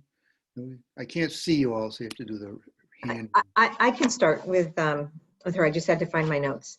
So I like Nan Murphy a lot. I found her extremely thoughtful, personable. I found her background of the turnaround situation in Lowell very impressive. And I know, we have two schools that could benefit from those particular skills. I know she's familiar with working in Gloucester because she's working with the middle school, and I think she knows what she would be getting into in terms of our challenges. I think, she's, one of the only ones that mentioned the word innovation. And I think as much as we're, reacting to a crisis situation, we need to keep our minds thinking about the fact that our district needs to keep up with, there's still going to be those career and job opportunities and educational opportunities. And we need to have somebody that's going to be innovative and nimble about those kinds of thoughts and working with the teachers on that. I got the sense that she likes to work with teachers. I mean, that's the work she's doing right now. And, to me, having an instructional leader is probably my key criteria in terms of if I had to rank, because I think things like budget, there are parameters, and the budget, if we do it right, is an expression of what our goals are that have to do with meeting kids' needs. So I like that. I like that she talked about how she reached out to families and engaged families. I believe that she'd be present and visible within our schools. So anyway, I thought she had a lot of positives that I think would be, something we should explore more, because I just thought she was a really strong candidate and fit for our district. Okay, thank you. Next. Laura, you were just moving papers around, but I'm going to take that as, no, Melissa's got her hand. Just for the sake of getting this meeting to go forward so that Laura can enjoy her weekend. Nan, I agree in part of what Kathy said about her very good experience educationally. She is so educationally sound. I think probably the most educationally sound candidate that we have. And I think she could be a good fit for the district. However, I do have concerns of her lack of experience and lack of administrative experience being either a superintendent or a assistant superintendent. I know that education is first and foremost. However, I think there's other qualities to look for too. So I would have some concerns, but like I said, with any of these candidates could go forward for more inquiry. But we have to get to 3. So with that being said, I think she's very nice. I don't think we would go wrong having her as a superintendent, but I don't know that there's enough there, so I need much more information to how she would do budget, collective bargaining, and things like that. Okay. Thank you.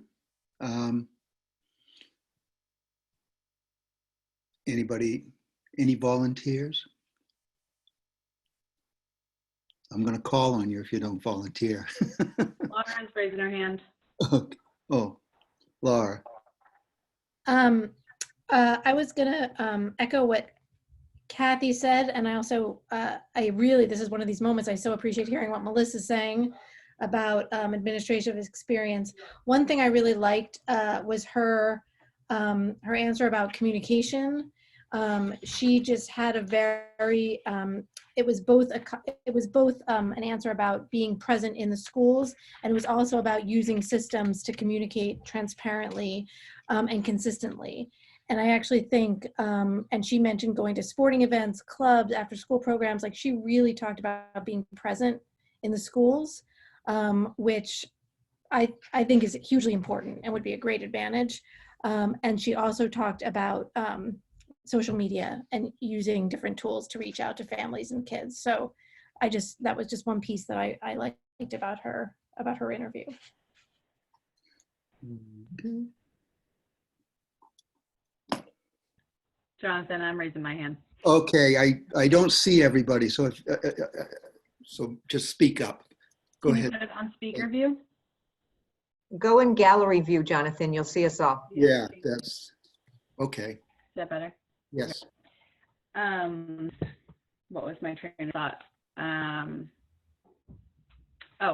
So I think at this point in time with COVID, I feel like it's important for whoever we move forward to be well-versed in all of the sort of changing recommendations that are coming out of the state. And I felt like she was one of the only candidates that really gave some specifics about what's going to sort of shift and what the actual hit could be to our budget. And I found that to be very helpful insight to have.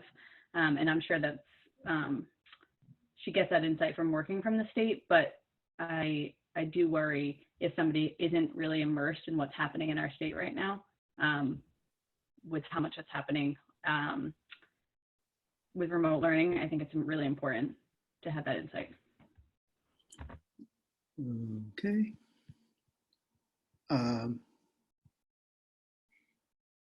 Joel, do you want to say anything? No. Okay. Mayor Taken, would you like to weigh in on Ann Murphy? Well, in the beginning it was, okay. I was listening and I'm saying, yeah, it's kind of hard because I guess, I'm spoiled because I've been through a lot of these interviews with police, this and that, and going around with other communities and hearing them, and right now, especially with the COVID, hearing them what's going on and what they're doing. Like I said, we're I'm gonna say no comments. I really wasn't impressed. Let's put it that way. Okay. Well, I thought that I liked her demeanor. I liked her ability to explain things. She didn't talk too fast. She was very clear, and I thought she was a very good communicator. I also thought she was probably the strongest candidate we had on teaching and learning, and knowing that. And I was impressed to some extent about the turnaround that she did in the school in Lowell, but I was also impressed by the fact that she is working for DESE, right now, and her desire is to get back working with students. I was a little bit concerned, as Melissa, that she did not have the managerial experience beyond a principalship, and a lot of the budget. And you need to keep in mind that the superintendent is the CEO of the district and has to have be able to wear a lot of hats. And I have some concerns about how there would be redundancy in skill sets of the people we have on board, and gaps of skill sets that we don't have. But none of those are overwhelming. So that's where I'm at on that. I just have a question in response to that. You're garbled. Did you hear what I just? No. Okay, I just have a quick question in response to that. So you had said outside of being a principal, she doesn't have any administrative. What would you consider, and this is really me being curious, Director of Accountability and School Improvement? Well, the question is managing a staff and managing a budget, and I'm not sure that job. Maybe I'm wrong. I'd be willing to be corrected on that, but I'm not sure that is the thing. And also, so I mean, obviously you deal with people, but they're not your crew, so to speak. Right.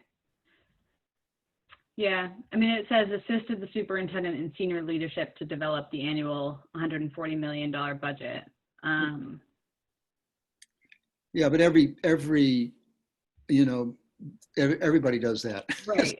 Right. So that's, again, I'm just trying to decipher, like, unless somebody has been truly a superintendent, they're not going to be fully responsible for the budget. So we really only have one candidate that is like that. So I guess I'm just trying to decipher, like, what are we considering administrative qualities in people's opinions? I don't know that I agree with your comment there, Sam, about what you just said about that we only have one candidate that has experience with the budget, that she wouldn't, because principals develop budgets. So, I mean, to some extent, but I don't think.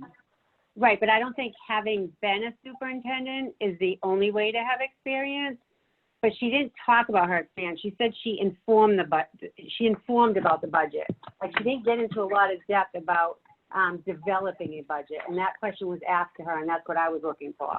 Informing is different than developing. I mean, you can develop a budget and not be a superintendent, but she didn't talk about it. It said to explain your experience, and she didn't explain any of that. Her comment was very vague, which doesn't mean she doesn't have it, but her comment was vague and it wasn't put forward to dig deeper. So she came across to me as not having the experience that to the level that I'm looking for. Okay.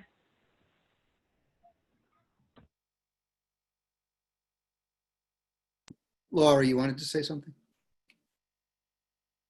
You got to unmute yourself. Yeah, no, I was just looking back at her resume, and I was looking back in response to Sam's question, and saw that obviously, she was a principal, and I'm assuming that a director of this may or may not be the case. I know in other people's resumes it said that director of accountability and school improvement, which is part of the superintendent's leadership cabinet, would be an assistant superintendent level position. Is that, no? Melissa's shaking her head. I mean, I saw in other people's resumes, they wrote things like that, and that said that was what that position is.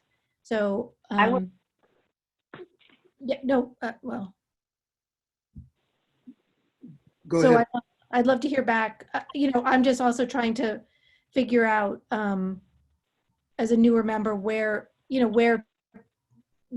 people get, that experience to the level that we need it. Melissa? I would just say my experience with the director position, either in school, from being a school committee member at the tech where we had a lot of directors, isn't necessarily the high level. It's more the mid-level management. But I don't know. That's something we would have to look into to the district that she worked at. But to me, the director is more mid-level. Otherwise, you would be an assistant superintendent to something, unless that school doesn't have any assistant superintendents and they're all directors. So that's something to look at. Kathy? I just want to remind everybody, Rich did not have the budget experience, and I know it was one of those areas that we knew he would need development on. So I know that, you know, there are certain things, and you know, as Laura pointed out, she has been a principal and she has been in this role. So anyway, I just think it's worth exploring more as to both her involvement and an affinity towards that kind of work. But we do know that not every superintendent, you'd want somebody to kind of grow in the job in some areas. And that might be one of those areas, so. Melissa, you still have your hand up. Did you want to say something? Okay. No, thank you. Sorry. I don't want to respond to that. Yeah, are we ready to move on to Mr. Loomis? Okay. Tuesday night, we interviewed Mr. Loomis, Ben Loomis. He was the acting superintendent in Brookline. Anybody want to weigh in?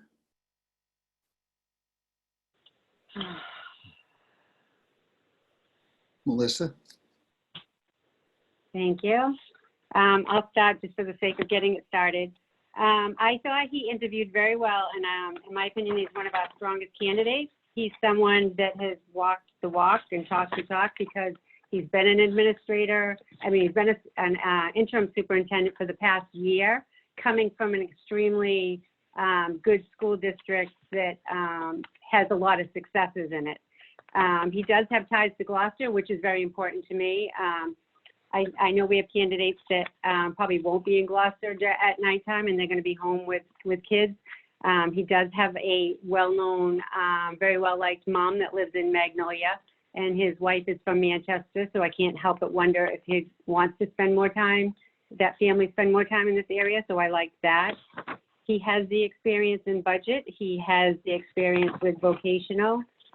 His communication skills I thought were excellent. He talked very well about the budget and his experience on that. I liked how he brought up zero-based budgeting. And I just want to say too, I think in a lot of these interviews, we heard the same words, the same phrases through all of them. So at first I was impressed when I heard a certain phrase, but then I learned that there must be some chart out there somewhere that they drop trigger words to make us happy, because everybody of course wants the child first.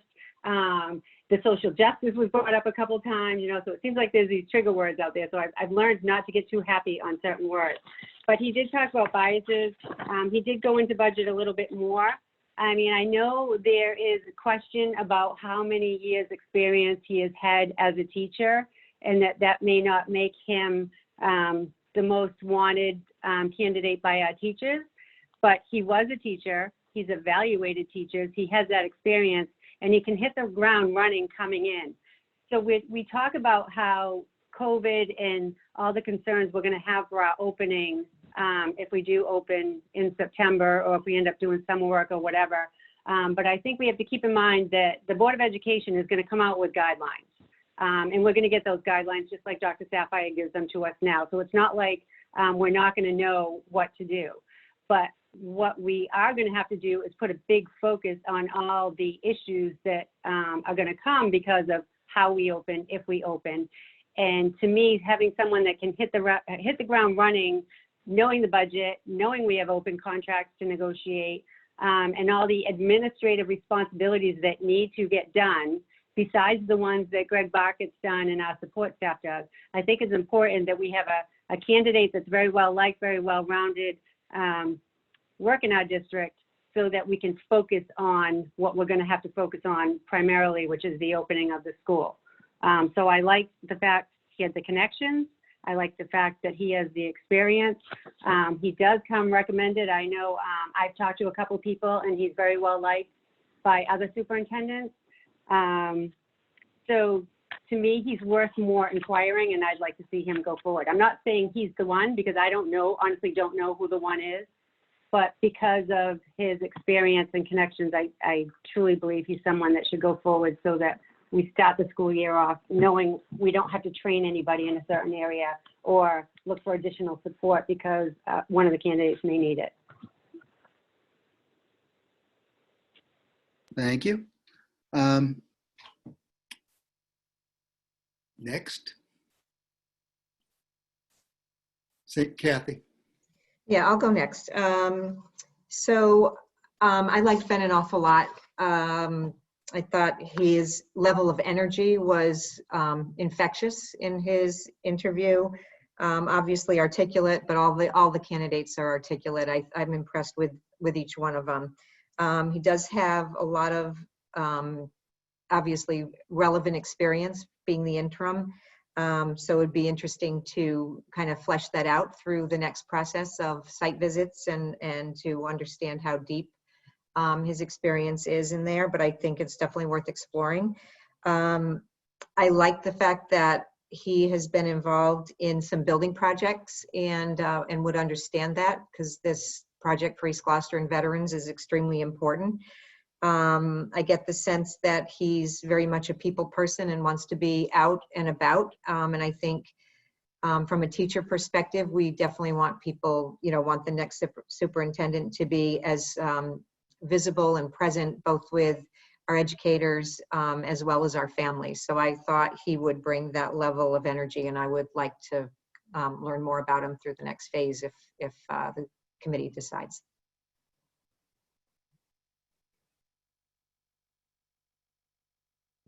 Okay, anybody else? Mayor, would you like to weigh in on Ben Loomis?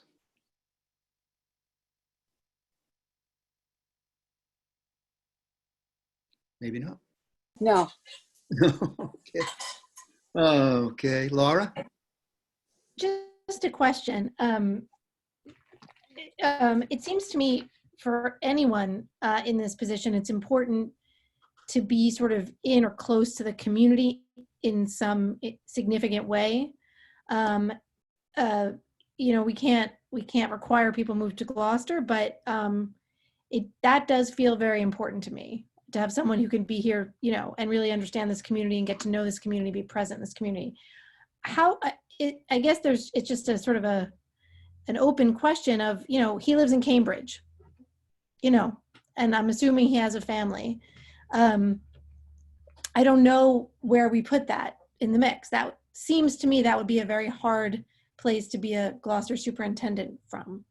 And that's not just for him. There are others as well who don't live nearby and didn't talk about wanting to live nearby. So I just don't know I don't know what to do with that. So just wanted to put that out there. Well, I think it's one of those things that if they volunteer information about it, then you can take it for what it is. Melissa, you have a response to that? I'm going to put Dorothy on the spot because I know I've experienced this before. It's my understanding in our final interview, we can ask them if they're willing to relocate. So that can be a question, a more customized question that we ask the candidates who make it to the final position. No, may not necessarily be, are they going to relocate, but what is your plan to be here in the evening hours if you have young children and live in Cambridge or Burlington or wherever else that they live? We do have candidates from all over the place. I don't think anyone's really close. So this issue is going to come up with all of them. But it's my understanding we can ask those type of questions in the last round, and those are the type of questions I would expect that we ask and get answers to. Yeah, you can ask about a willingness to relocate. Okay. Thank you. Thanks, Melissa and Dorothy. That helps. No, well, while we have you, Laura, you want to weigh in on Ben Loomis? I sort of echo what Kathy and Melissa say. I used to live in Brookline. Brookline is an extremely different district than ours. So, I'd want to know more about how that translates to our experience. But there's a lot of great things that happen in Brookline. He had a great energy. I agree with that. He did talk about equity, which is important to me. And again, he talked a lot about consistent communication, constant communication. I think at the end he said, I don't think there's a district that's over communicated. And I really appreciated that. So he seems like a good candidate. Okay. Joel, you're going to weigh in on this? No, I just really want to listen, if that's okay. That's fine. It's up to you. It's up to you. Samantha, any thoughts? I don't have a ton to add. The one thing that I will say, I know we're not being comparative, but I do wish that the question that Joel had asked about our district was a little bit more specific. I felt like it was, maybe other people got something else from that question. So if you look back on your notes, to be the biggest and most pressing challenge facing our district, I didn't find that there was anything really specific about what our challenges were. So I don't know if anybody else had any. Melissa? Sam's question, my notes say that he talked about social and emotional students and students acting out. We have that, but every school has that. Yeah. Focusing on priorities, alignment with the schools. I mean, it was a typical answer that could probably relate to any school or any interview. But I don't, yeah, that's all I guess I'm going to say about that. I mean, that's just to answer your question. That's what my notes say. Yeah, and I have similar notes, and I think he was a really strong candidate. It felt like other people did more research, so that's just my sense.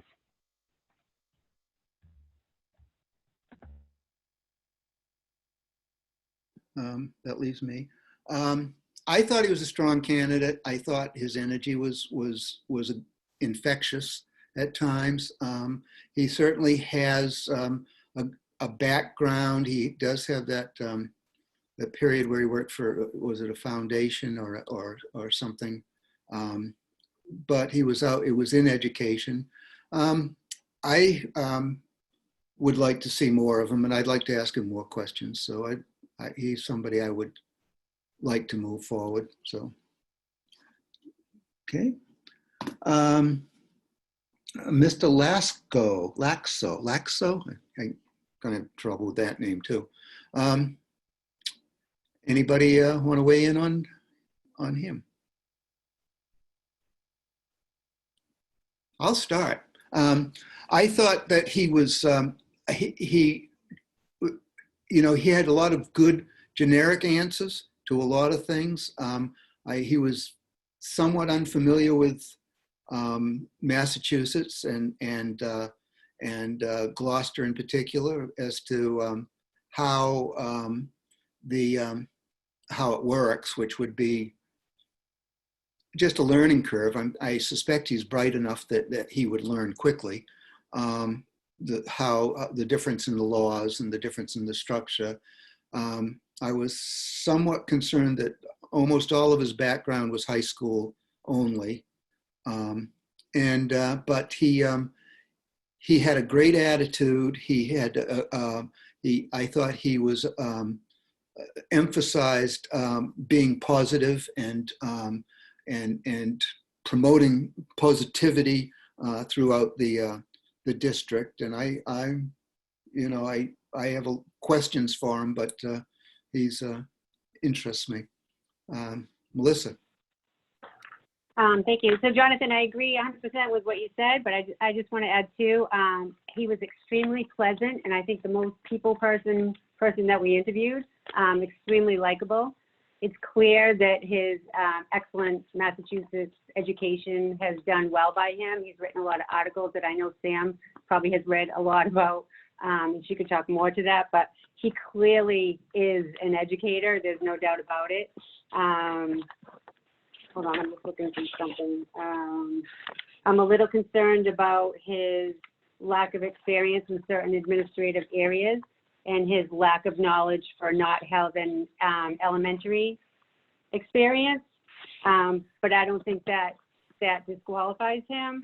I'm more concerned about him not familiar with the Massachusetts laws for MCAS and school building authority and every other issue that we address, special education. I mean, there's so many laws that come into play in the day-to-day operation of running a school district.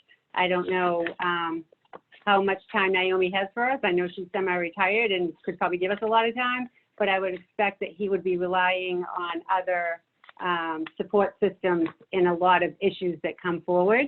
But that doesn't mean he can't handle it. So if he were to go forward, I would love to question him more. I mean, the fact that he is a candidate somewhere else in another district doesn't concern me. I'm more concerned about the fact that he made a lot more money down in Illinois that he'd be making in our school district. So I don't know if he would stay. And I'm kind of looking for someone long-term. I think that's one of the qualifications we need. I don't want this to just be a stepping stone. And to be honest with you, I see a couple of candidates that this could be a stepping stone. So I want to try to avoid that. I did do a Google search on him to see where he could be another candidate, and I didn't see anything advertised. That doesn't mean anything. So I don't know if it's a job out of Massachusetts, and he may not intend to come to the state directly if he can find something better somewhere else. But that's another reason to interview him if we want to put him as a final candidate. But I did find his compassion and his qualifications very strong. I just don't know that it's the right fit for Gloucester, and that would need further inquiry. Dorothy has. Can I just, the other position he's looking at is not a superintendent's position, it's an administrator position. That's probably why you were looking and not seeing what might be advertised. Thank you, Dorothy. Samantha. So I looked at him as a thought leader, right? So he's like very, he cares a lot about public education. He's written about it. He spent a lot of time thinking about it, and it's very clear. I feel like people could get behind him in our district because of his energy. I think it's infectious. I noticed that he was proficient in Spanish. So that's helpful, I think, going forward. I agree with Melissa about these buzzwords, right? That everybody's sort of talking about implicit bias and cultural diversity. And he, I think, in my opinion, gave the most concrete example of how he's implemented work in equity in trying to create a little bit more of a diverse staff scenario at his school. And he's also written about it. And his one of his references spoke to how his efforts were successful in the school. So I think that that's important, that when we look at those buzzwords, that people can give real life examples of how they put that that talk into actual play. I echo the concern about being high school only and about not being in Massachusetts and not being familiar with the laws. He is somebody that I'm assuming would obviously relocate to closer to here, so that's a plus. He's not going to commute from Illinois. The other piece that I starred was that he talked about social emotional support, but not just for students. He really emphasized social emotional support for staff and parents, which I think is really important. I don't think anybody else really drilled down to that level. And I echo other people. Jonathan, can I just add too, he sent a very nice thank you letter, which to me just showed a strong size of class. I mean, that's a good thing when they do that. So I just wanted to put that out there too. Okay, Samantha. I also forgot to mention that he definitely was, in my opinion, the most prepared. He had a lot of specifics about our district. He was the first one to mention the chronic absenteeism. So I appreciate that there was some preparedness in relation to our district. Kathy? weigh in on Mr.? I don't really have anything to add that hasn't already been said. Okay. And this was from last night, correct? Yes. No. Yes. No. This is from last night. Sorry. Okay. These days just run together. I'm drunk on espresso. What are you having? Well, can I tell you, I thought he was spot on. I thought, you know what, to me, someone who's really not from here, because I'm sorry, let's not go there. You hired Gary Fritz and he didn't have the qualifications from here. I hired Eric Smith and I said the same thing about Eric Smith. You're from Michigan. How do you know about Massachusetts? And you don't have the fire department like we have here, and look what he's doing. So you know what, sometimes it'll surprise you that they actually want to learn more. They want to get more involved because they're not from here. They want to make sure that they don't have someone throw that in their face saying, well, you're not from here. How are you going to understand us? Well, first of all, an educator is an educator. I don't care what state you are. The fact is that the way he was spot on as far as the kids, the, sped, everything you can think of. My favorite person was him, besides the first one. But my favorite person, spot on everything else, the way he talked, the way he was just, so he was like, he could calm even me. So be careful who you hire. It was like calming and soothing. He wasn't talking down to you. And that's what I like about someone. Don't talk down. If you're a superintendent, don't talk down to my teachers. Don't talk down to, personnel. Don't talk down. I'm not saying he did, but we did have superintendents that did. Don't forget, I've been here for a long time. And I don't think he would talk down. I really don't. He was talking at us. Like you said, the thank you note was amazing, but he was talking at us. He was talking like, you know what? And then if someone already who impressed us because he did do his homework, school choice and Meadowsfield, even though he said it better than I say it, the whole thing was really impressive, because if you really want to belong somewhere, then you're going to learn a little bit of something before you go to that interview. So that shows me that, you know what, he will come here and move here, because actually no one's going to go back and forth. But the fact that he took that little bit of extra showed that, he really is truly, that he really wants his job. He wants to not only succeed, but he wants to help us move forward. Thank you. Laura. I don't have that much to add. I also, I echo what Melissa said about really wanting to hire someone who's going to stay a while. And that we can never guarantee that, but that feels like a significant question. Okay. Joel, do you want to say anything? Can I comment on that? No, you don't want someone that's going to stay a while. You don't want someone that's going to to manipulate your teachers and everything else, because they're afraid you're never going to get rid of them. You want to have someone that's going to bring change, and if he can't bring change, he's going to move on. Same thing with my my police department. He said, you know what, I want others to grow too. I'm sorry, but in our past, we had quite a few people who were principals, who were assistant superintendents that would have qualified for superintendent, and they should have been by right, but we didn't. We overlooked. And so, sometimes it is, you're there for a certain amount to actually to help breed someone else, to give them a chance to move forward. But don't not look at someone because, oh, he's going to stay here 2 or 3 years. Well, I can die tomorrow. Who the hell knows? I mean, we can't live that way. Live of someone who's going to come, going to bring his best. That you're going to have a contract. So whatever contract he has, he's going to have a 3-year contract. And he'll continue. No one's going to, and especially, not because I'm saying he's going to come, but anyone that's going to buy a house here and put all their effort here, it's not going to go too far. He's going to have to finish some of his mortgage. I'm hoping we're not going to pay for his mortgage. So, you know what I mean? Is the fact is the same thing with Eric, and the same thing with, because if we did that, then I wouldn't have one of the best fire chiefs that I've had. And I wouldn't have the same thing with, my police department. I mean, you want to make changes, and that's what you want. You want to have changes. That's what we want. Our teachers are teaching us. Our teachers are qualified to do what they need to do. We need to promote the school. We need, like you guys said on, what Laura and Samantha want to do. We need to emphasize on our children who are going to need some extra help. Trauma, like Samantha and I always suggested. We're going to need them to excel, but we're going to need someone to guide us all in a way that whether we hire, the first one, second one, whatever, but we're going to need someone to not tell us what to do, but exactly roll up your sleeves and help us achieve what we need to do. That, in my opinion.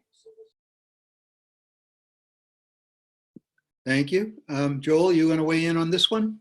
No. All right.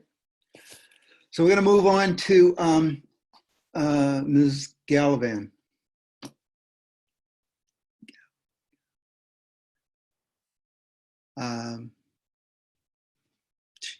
Anybody?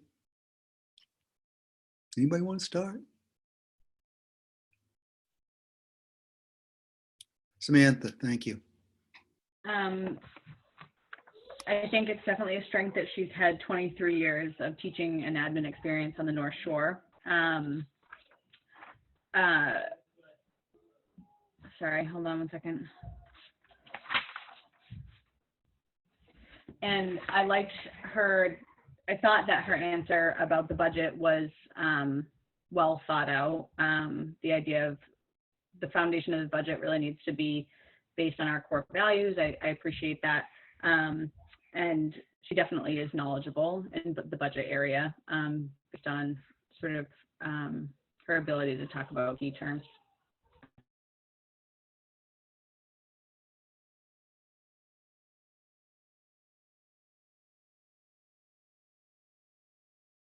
Anyone else?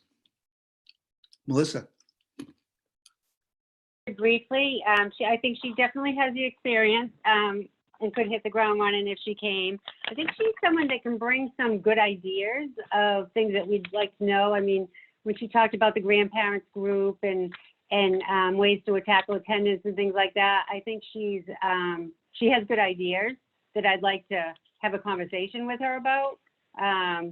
She does come from underperforming districts, so she has the experience with children that need additional educational resources.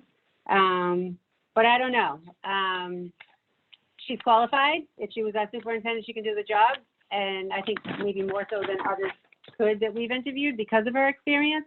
But she would need to be inquired more to find out if she's a good fit for Gloucester.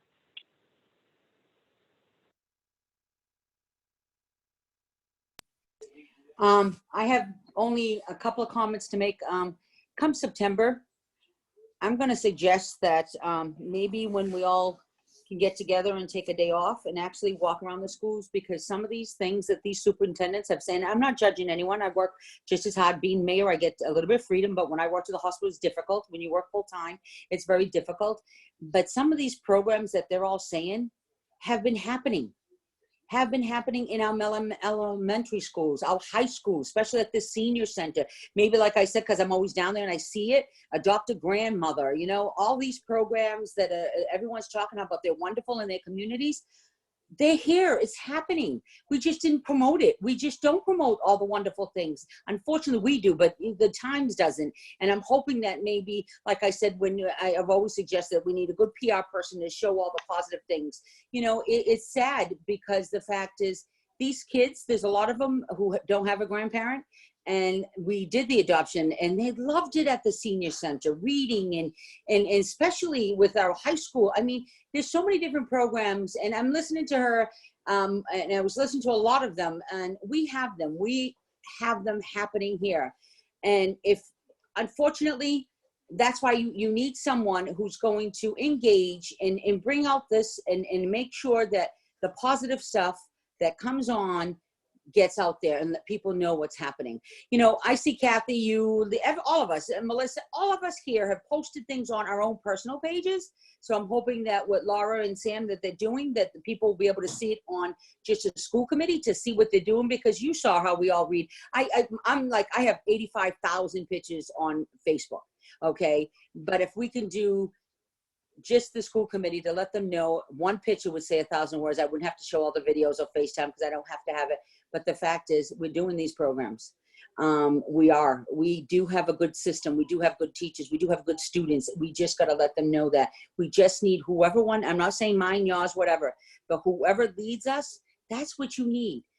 Think hard of who's going to lead us and bring the special qualities that we already have and exist forward, and make sure they fight against me, because I'm on the other side too when it comes to budget, that absolutely will say, you know what, we need to struggle about certain things that we need, and make sure that it happens. I'm not saying Dr. Sapphire or Jonathan, you don't, because you do. You're a pain in my ass, but that's all right. It's good for the school and we need that. But the fact is, we're looking at someone to come in now and to say to all of us, this is who I am. We're going to work together. We're going to focus on these children, because I don't care if you guys don't want to hear about what's going to happen in September, but let me tell you something. It's not going to be, hey, it's the first day of school, everyone run in.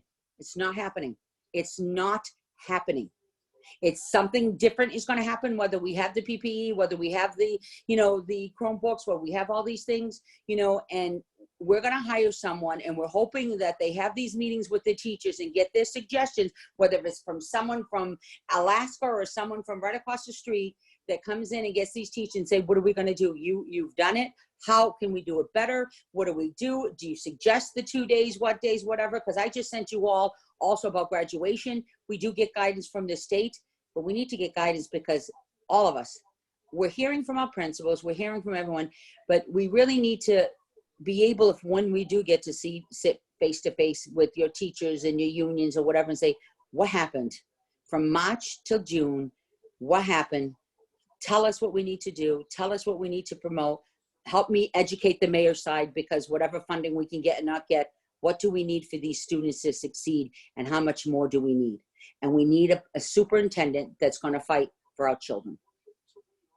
Now, any other mayor will just shut her mouth and not take that, but I know you're going to ask for more of my budget, and we're going to need it, because our kids, I look at it this way.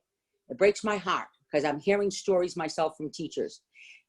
There's a lot of them seeing trauma, a lot of them living trauma, a lot of hungry children. My first thing today was Dr. Sapphire couldn't be in the meeting today. Are we feeding these kids? Because Monday's a holiday. Did they give them enough food? Are they bringing food? I did that for a senior kid. I also did for my seniors in Open Door, because Monday nobody's working. We have to talk each individual. You guys, you have all the emails. I don't have any union or teachers or anyone's. I don't even know who's what, and that's my fault. But you need to reach out to them, and you need to ask. Every one of us should grab 10 teachers and email them and saying, what did you see? How did you feel? What are we doing right, and what are we doing wrong, and what do you see for September? And what do you think we might need? Because I need a budget. I need something from June 7th. I sent it to Gary, but let me tell you something. If we don't listen to our teachers, we're still going to be underfunded. I'm sorry. I'm going to go, because I talk too much. And so I am going, do you still need me on this? Or are you going to pick the 3, or you? We've got 2 more people that listen here from on Ms. Galvan, and then we're going to either put it off until Wednesday, or we're going to take a vote on our narrowing it down. So we got a few minutes. Okay, I can wait a few minutes, but I really do have to be at O'Malley before 7, because there's a little girl's birthday party that I promised.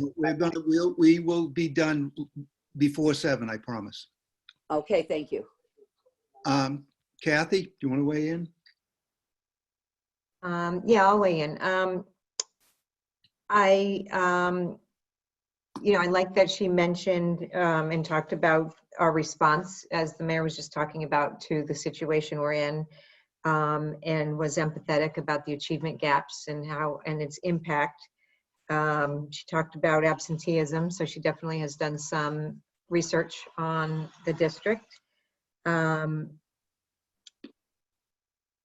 She talked a lot about respect. I mean, I guess, back to people's comments of buzzwords. I mean, she certainly said all the, hot topics of education in her interview. I thought she, could probably do the job. I probably wasn't one of my top favorites, but I certainly, feel strongly that these candidates are all good candidates. Okay, Laura? I don't have much to add to that. Okay. Joel, you're not going to weigh in on this one either. Okay. Well, I thought she had a lot of good experience. I thought she had a lot of years in districts that are similar to Gloucester in some extent. You know, I thought she was fine. I'm not sure I'm not sure how she'd fit in. I'd have to think, you know, it being I haven't had a chance to think about her, you know, because we just heard from her. So I'm, you know, positive, but not jumping up and down. Okay. So we're at a point here where we've discussed them all. I've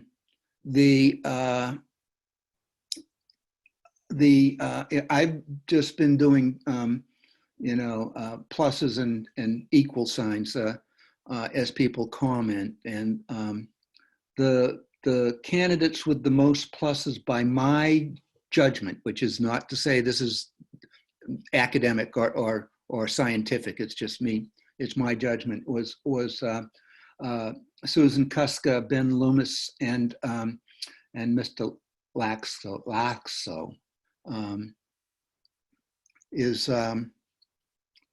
Is there any will to put those three forward, or is there more will to wait till Wednesday and get more information? I'd like to wait till Wednesday. Okay. Kathy's shaking her head yes. Same here. Okay. Anybody else? I agree. Okay. All right. That seems like the mayor, you want to wait till Wednesday to make a decision? Still- Yes, please. I'm gonna go listen to all the videos again, to be Okay. fair to everyone. Okay, all right. Then that's a majority. So let's make sure we make, Melissa, yeah? I was just going to ask, I know there was conversation about getting some more feedback from the public. That was a question, and I'm wondering if at the beginning of our meeting on Wednesday, if we can allow for public comments or response. You know, the videos are available now publicly. I'm hoping they're on the website because all the interviews will be done.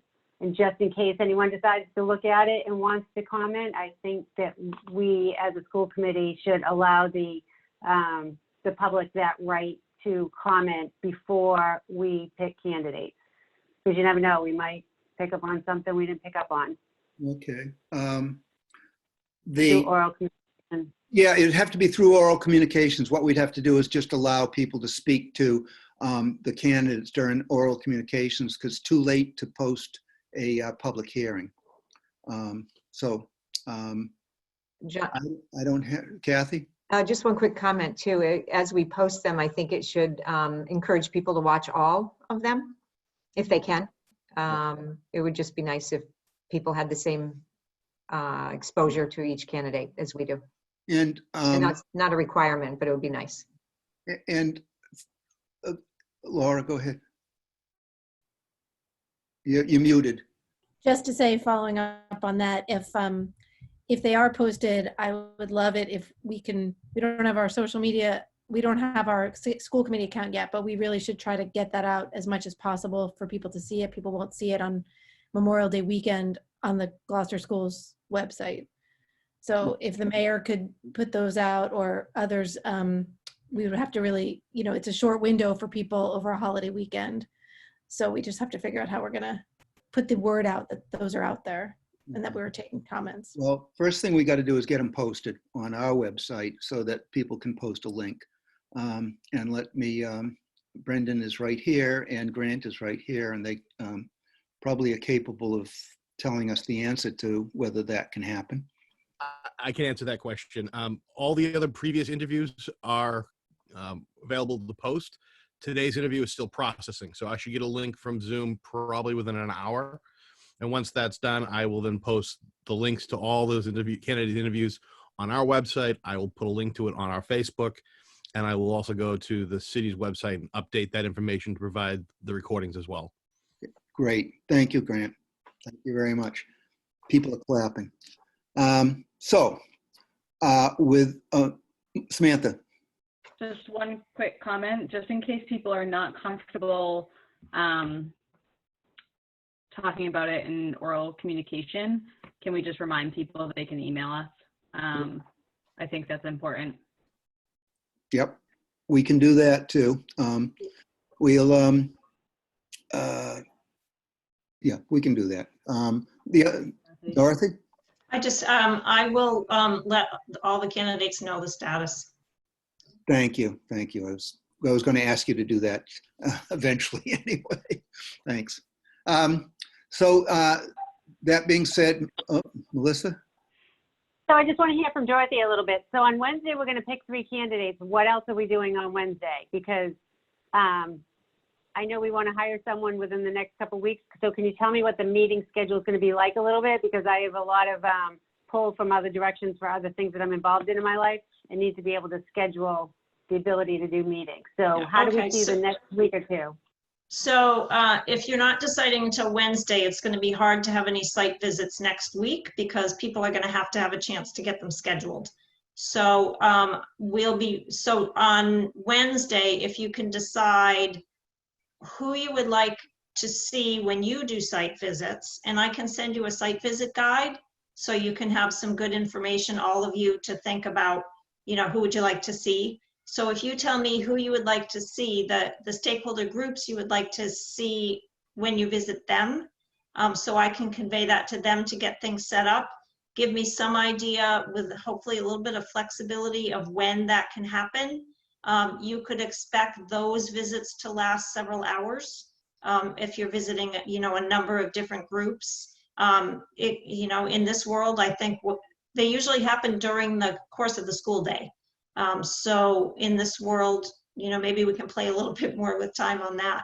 And then I would need to work probably, I guess, with Stephanie to set up visits for the candidates to visit Gloucester. They would probably, and you would talk to me about who specifically do you want them to visit in Gloucester. You'd also have to decide, do you want to, if you narrow it down to 2 or 3, that final interview, are you going to do them on each a separate night, or are you going to do them all on the same night? And then again, do you want to decide right after the last interview, or do you want to give yourselves a little bit of time to think before you decide?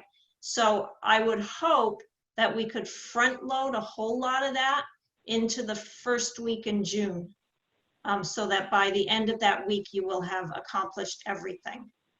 Okay, Samantha?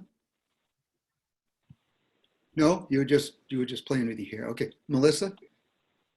Just to further inquire of Dorothy. So in the last round of interviews, if we want to ask some sort of custom type question, like to their specific resume or experience, how do we develop those questions? You know what I mean? Because that's going to be a process in itself. So I want to know how that works. I would just say, I would almost say, I don't think you need to coordinate that. I think you need to each think of what your specific questions are for each specific candidate, and just have Jonathan moderate that. And then obviously, if you've had a question for a candidate that it's already been asked, then don't ask it. You might have a smaller group of questions that you ask of each candidate that target more specifically budget or communications or something like that. But I would have fewer questions that each candidate is asked, and then some questions that you want to ask as follow-up to things that you've learned during the course of the site visits and so forth, reference checks. Okay, do we have a motion to adjourn? So moved. Second. Okay, Maria, can we have a roll call vote? Jonathan, Yes. Melissa, Yes. Safathia, Yes, think- yes, yes. Yes. Mara, Yes. Kathy, Yes. Samantha, Yes. and Joel. Oh, Joel's gone. Joel has sailed away. Happy Memorial Day, everybody. Have a Yep. fabulous weekend. Yep. Yes. Same Do here. your homework on the candidate. Everyone have fun. Thank you all. Good night. Bye-bye. Enjoy the weekend. Stay safe.